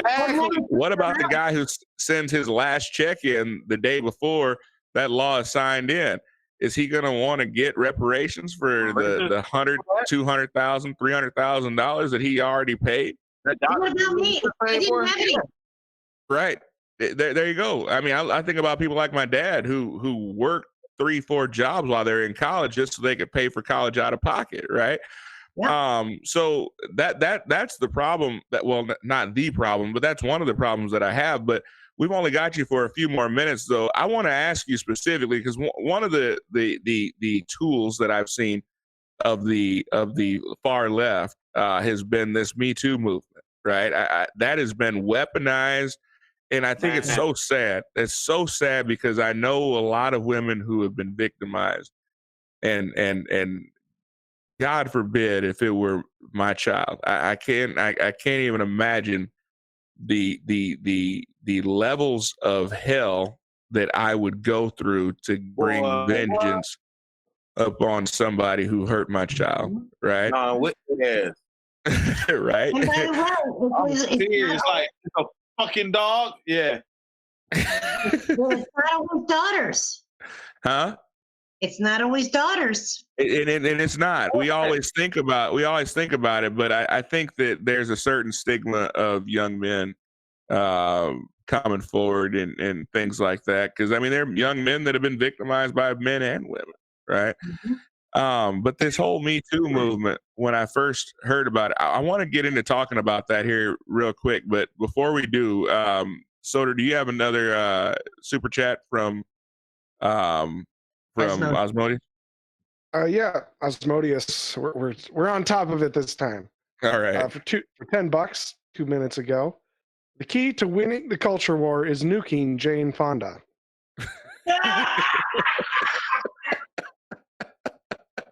Now, wait a minute. Sounds like Steven got that joke.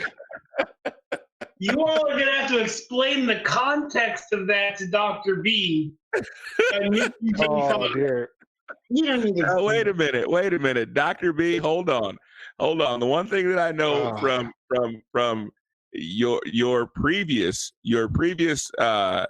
admission of the years in which you grew up, you watched this woman degrade our soldiers coming back from Vietnam. So you already know that we as a people, as a conservative people, don't give two rips about Jane Fonda, right? But Soder, do you want to explain this to the context of this? Okay, sure. Or Steven, would you like to do it?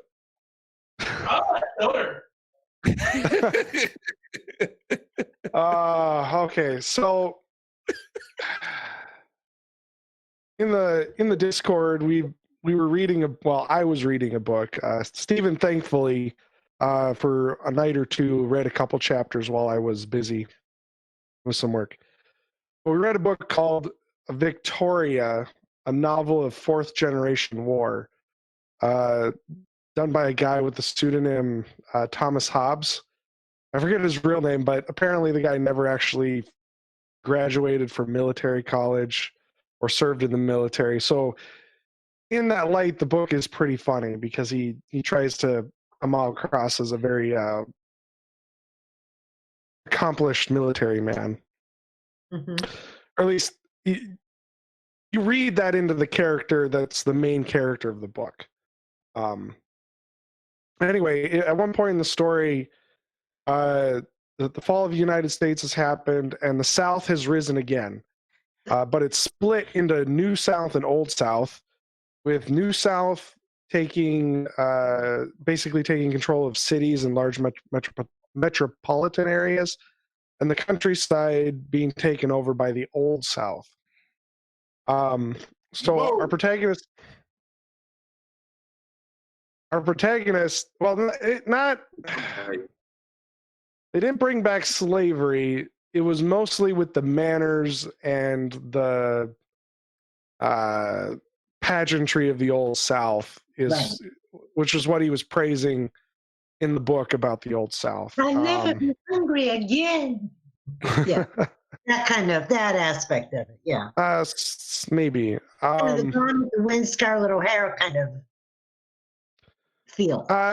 No, in the book, the Old South is like as if the South learned its lesson about slavery and undid it itself. Like in the book, the Old South politicians didn't bring it back. As far as as far as the book goes, they didn't aim to bring it back. Everyone was equal, but they brought back the pageantry, the gentlemanship, the ladies. That part of the Old South is what they really were focused on. Yeah, manners and customs, except not some customs like slavery. Right. Anyway, our protagonist goes down south because the government had literally split. The president of the new Confederacy, he went on one side with the old South, and the essentially the Congress of the Confederates went and split off to be the new, and they moved their capital to Atlanta. So our protagonist goes down, and his job in the South is to advise the old South how to deal with the new South.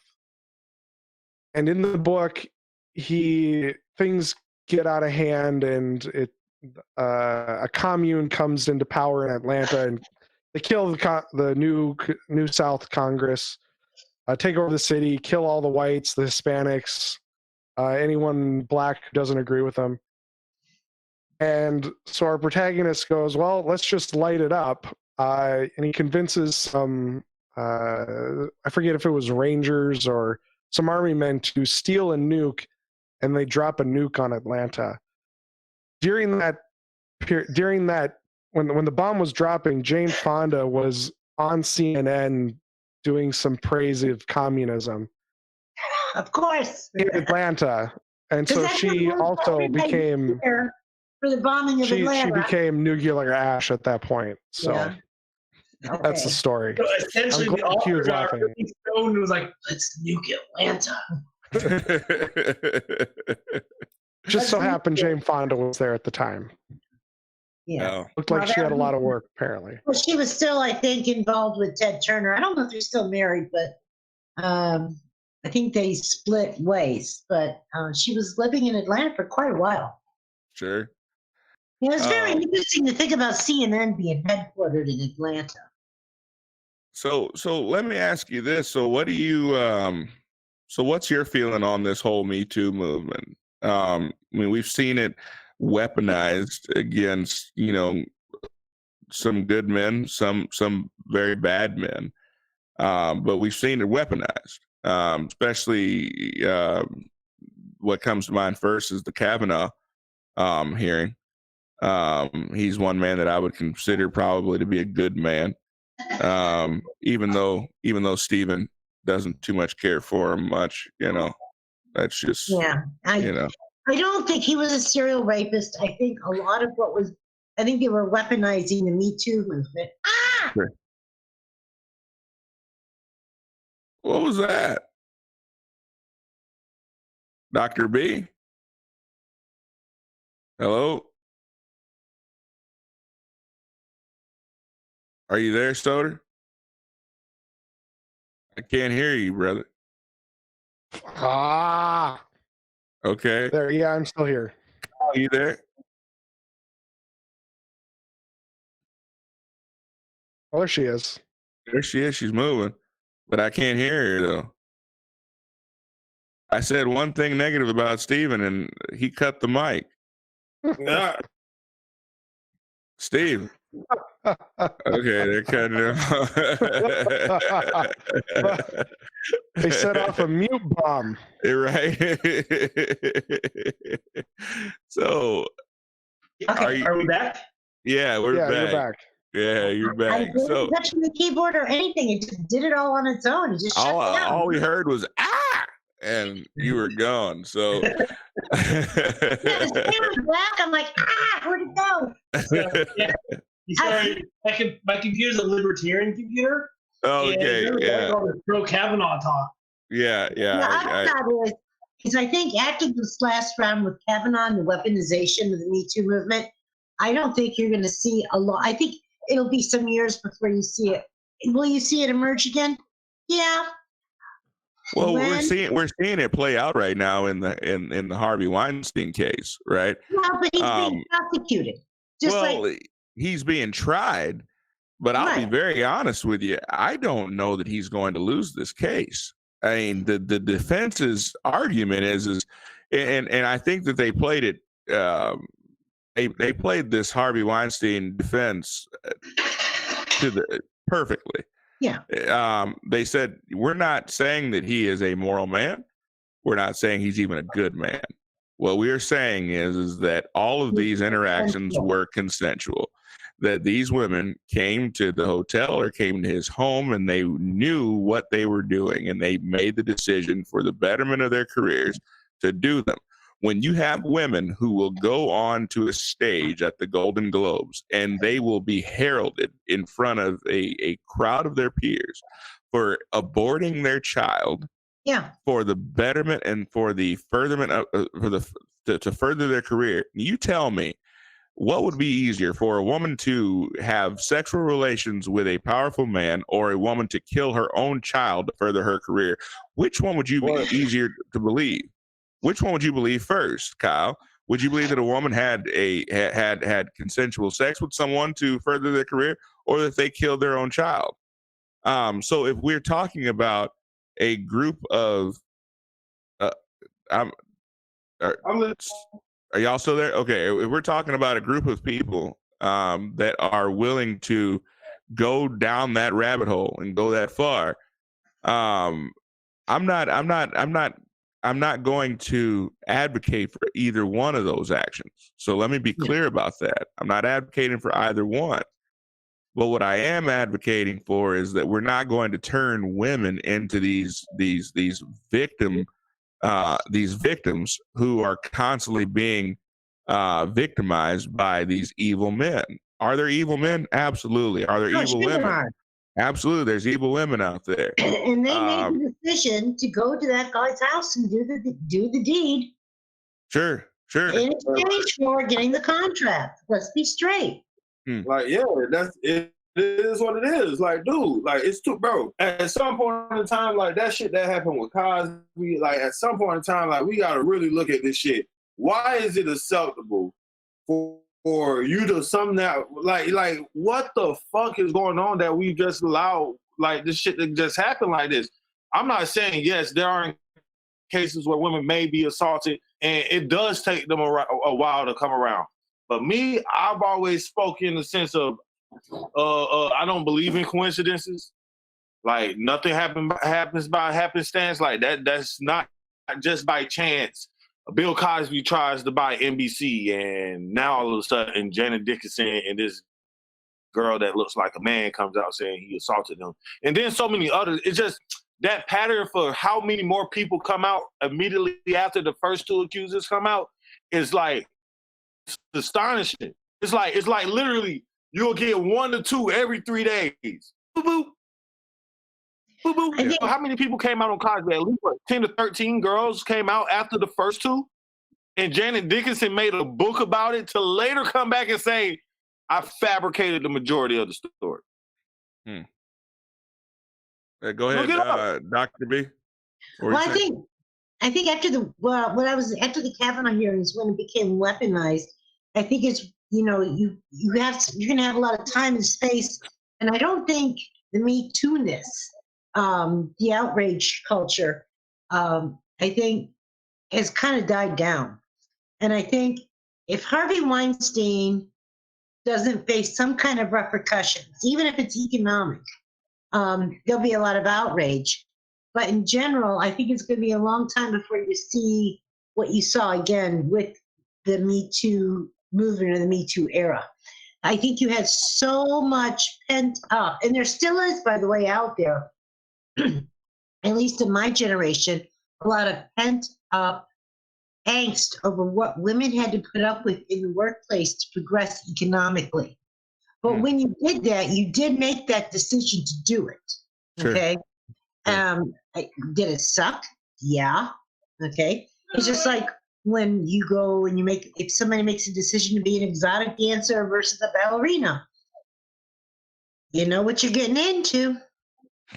It's not pretty, but if you've made that decision to put food on the table or pay the college tuition of your children or your own self, you made that choice. So yes, but there you have it.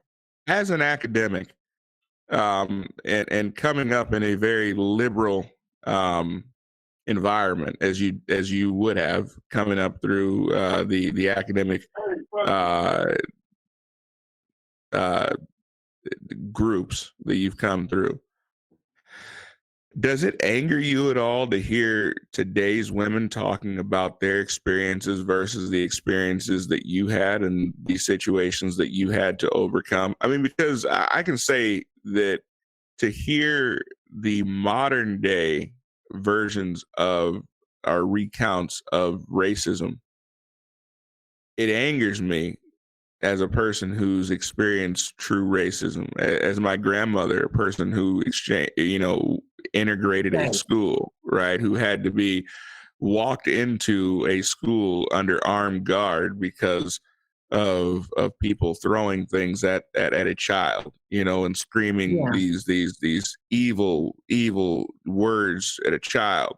And now, because, oh well, I committed a crime and I was over prosecuted for the crime, that's racism. Well, I mean, while that's a form of racism, it's not the same thing. You cannot consider both of those things equal, right? You commit a crime and you serve additional time. Yeah, that is a form of racism, but you did commit the crime. Let's be honest about it. You did commit the crime. But then, well, I went to his hotel room and he made it very clear that if I didn't do this, that I wasn't going to get this part in this movie. Or this Well, job. Yeah. you still had a choice. It doesn't even have to be a part in a movie. I'm going to tell you, I've seen women do it for things like Promotions. much less. It's just Sure. it's to say much less than a job in a movie part. But they still made a conscientious choice, right? So who disrespected who? I mean, I would argue that the woman disrespected herself by putting herself in a position where she sold herself for whatever it is that she sold herself for. Is it right? No, that guy is a piece of filth. Any guy who would say, Yeah, I agree. you know what, hey, if you don't do this, I'm going to hold this over your head, because then you are not rewarding people on the merits of their hard work and their merits. You're rewarding people based on what they can offer you or what they have as payment. And I think what ultimately happens, you can only do that so many times before it eats away at your soul.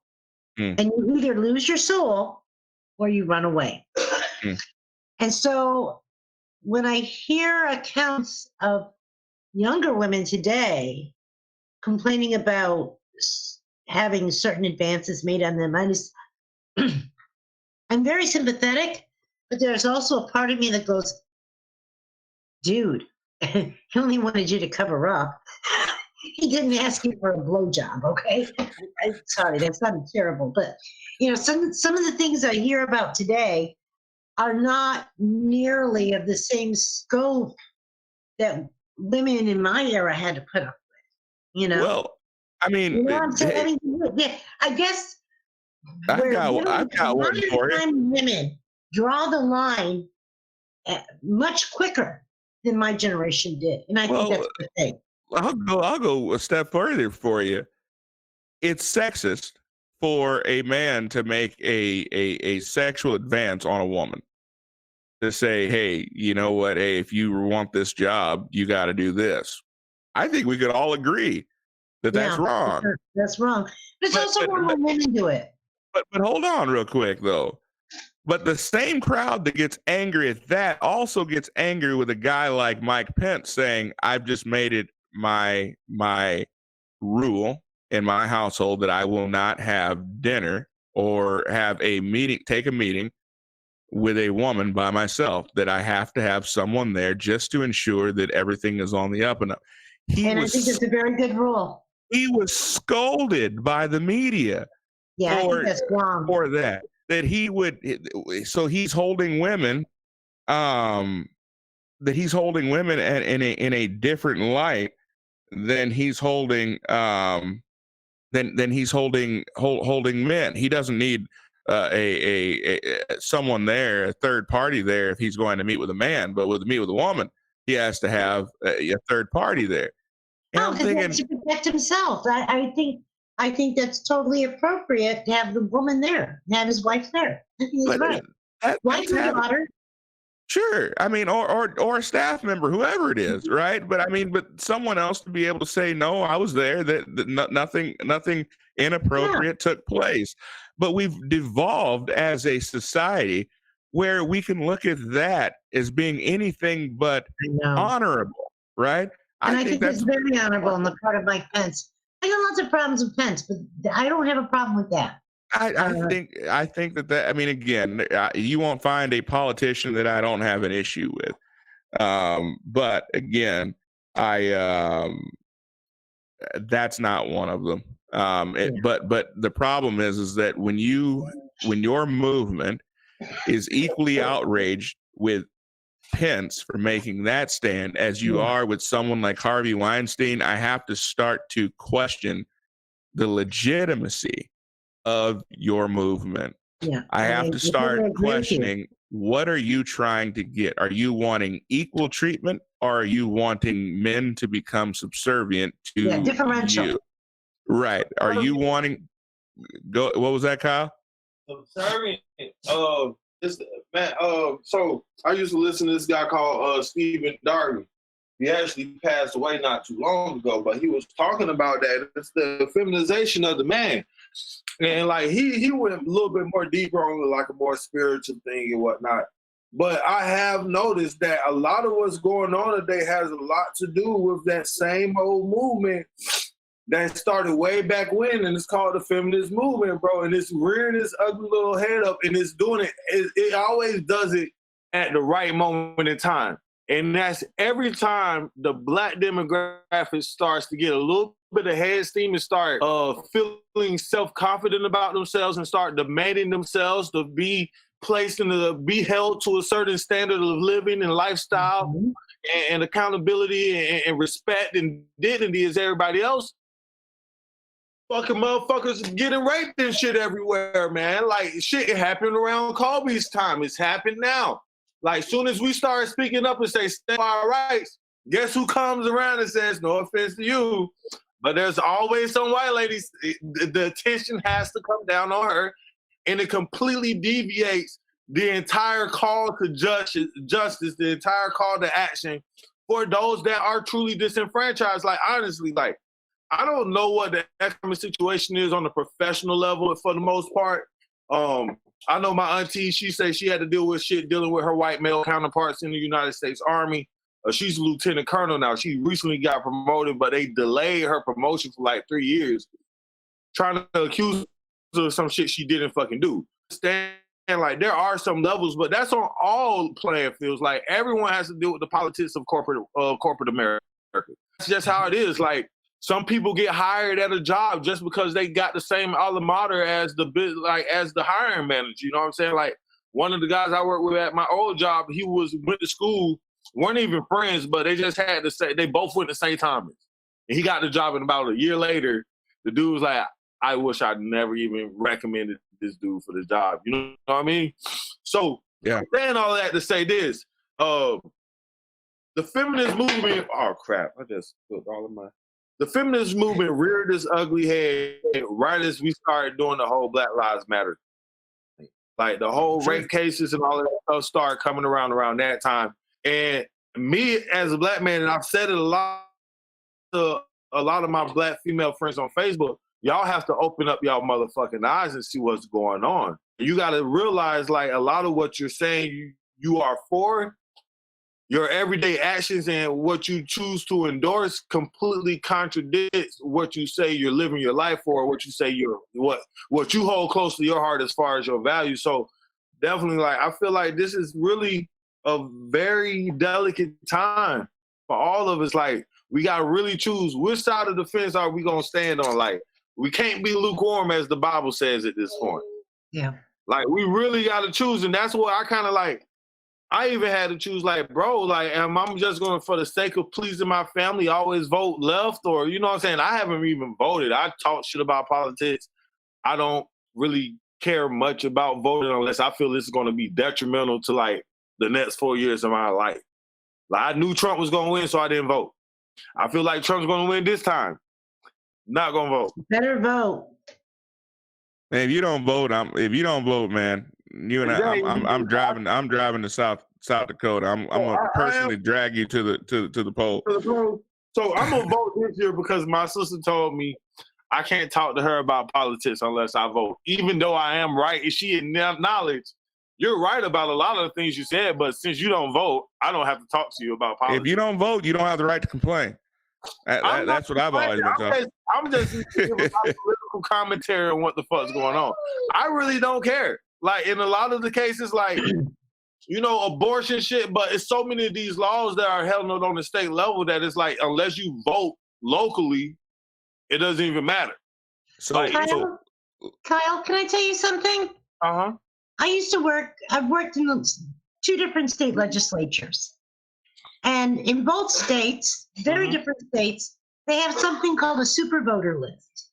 And a super voter list are people, not just whether they're Republican or Democrat, they never miss an election. If there's an election over ice cream, they're there voting. You always want to be on that super voter list if you want to be taken serious. If you're not on that list and you call your rep and you don't get a call back, that could be why. I figure, well, you don't vote, so. Right. Well, so I consider myself to be somewhat of a historian. And we're going to shut this thing down here in a minute, but I do want to, since I have both you guys here, and I feel a little shorthanded saying this simply because Senor Mario is the true historian, right? And he's not with us. But I will say that if I remove myself from the emotions of the Civil War, if I am able to look at it from the 10,000-foot viewpoint that we have now, viewing it back in history, outside of what Lincoln said, outside of the politicization of the war, we see that really it was a war fought over states' rights. It was a war fought between the North, which was heavily industrialized, and the South, which relied solely on, primarily on not industry, but on farming, on agriculture, right? And while I will not ever I'll never be okay with people owning other people, right? I mean, I feel like it's crazy. I mean, I would say this, but for the sake of being on YouTube and some yahoo watching this saying, oh, one day, oh, well, he's pro-slavery. No, I'm not pro-slavery, but I am pro-states' rights. And so essentially you had the North coming in saying, no, we are going to shut down your industry, the way that you feed your family, the way that you feed your community. We are going to shut that down tomorrow.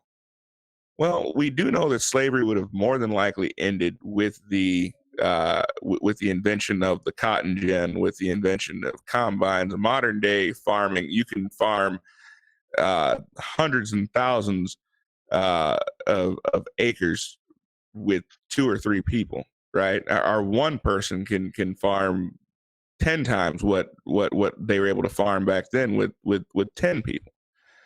We understand that technology was going to bring that change about. But Lincoln, about halfway through the war, and I'd love to have Senor Mario here to talk about this, but about halfway through the war, realized that the South was winning, right? They were winning. They had the better generals. They had the better military. They were winning because they had something to fight for. They were fighting for a cause. They were fighting for their way of life. They were fighting against a government that was overly ambitious and attempting to step on their rights as Southerners. There was no doubt to the Southern, the Confederates, why they were fighting. So what did Lincoln do? He gave the North something to unify over: the Emancipation Proclamation. Many people in the North were abolitionists. Many people in the North believed that it was a sin to hold people as property, which I agree with, obviously. And so he gave that to them, and that was the turning point. That was the turning point in the war. People started fighting not for themselves, not for the country, but fighting because it was the right thing to do in the sight of God. The greater cause. It was the greater cause. And so I look at the fight that we are dealing with today, And I feel that the left has done a fantastic job of giving these narratives, giving their base a reason to fight. They're fighting for DACA. They're fighting for legal immigration, or immigration, not illegal immigration. They're fighting for what do you call it? Prison reform, right? And essentially, they're giving black people a reason to vote for them, or attempting to do. They're giving Hispanics reason to vote. They're giving the gays and the lesbians. The worst thing that happened to the Democratic Party for the lesbian and gay cause was Obama saying, okay, we're going to legalize gay marriage. So now you have these gays and lesbians that are like, well, we have the right to marry. So wait a minute, they're not holding that over our head. So let me really dig into, why do I vote Democrat? The reason why, when Trump came and he said, I want to go ahead and make a way forward for these DACA recipients, the Democrats were like, hell no, we're not doing that, because they understand that if they were to legalize that, now you empower people. You give them the right to make a decision, not based on whether or not they're going to be accepted legally in the country. They're making a decision based on, well, these people are going to, they're going to care for me and allow me to vote and allow me to be accepted into America. These people are not, right? And so they don't want to fix anything. They want to continue to give us these divisive talking points in order to keep people separated. As long as people remain separated, they are controllable. When people unify, they are no longer controllable by the parties. And so it's important for us to remember that there's always going to be propaganda. There are always going to be different groups, and the Republicans do the same thing, right? They're holding this Second Amendment thing over our head. They've been holding abortion over our head, but I haven't seen a measurable decrease in abortions, whether it be under Obama or whether it be under George Bush, right? I mean, not measurable, but it has to be from an economic perspective. The economics has to change. The way to get at the abortion issue is to change the economic coin. Women don't, if a woman has a way to not have that abortion and to raise that baby, have that baby and raise that baby, most of the time they'll take it. And that's that's a fair point. That's a fair point. There are ways that we can get around that. There are ways that we can change that. If you change the court system that strikes down the ban, then you want to change the economic equation, the conditions of the decision. Sure. Okay. Because ultimately it's a decision that's made by the woman. She may go to extra legal or legal way. But if you change that equation, she may choose to have that baby more often. Sure. And eventually they don't have enough abortions going on to finance the clinic. That's my argument to everyone, and the thing that I'll leave everyone with is take time to understand the why behind what we're hearing. We're hearing a lot of things right now from the left and from the right.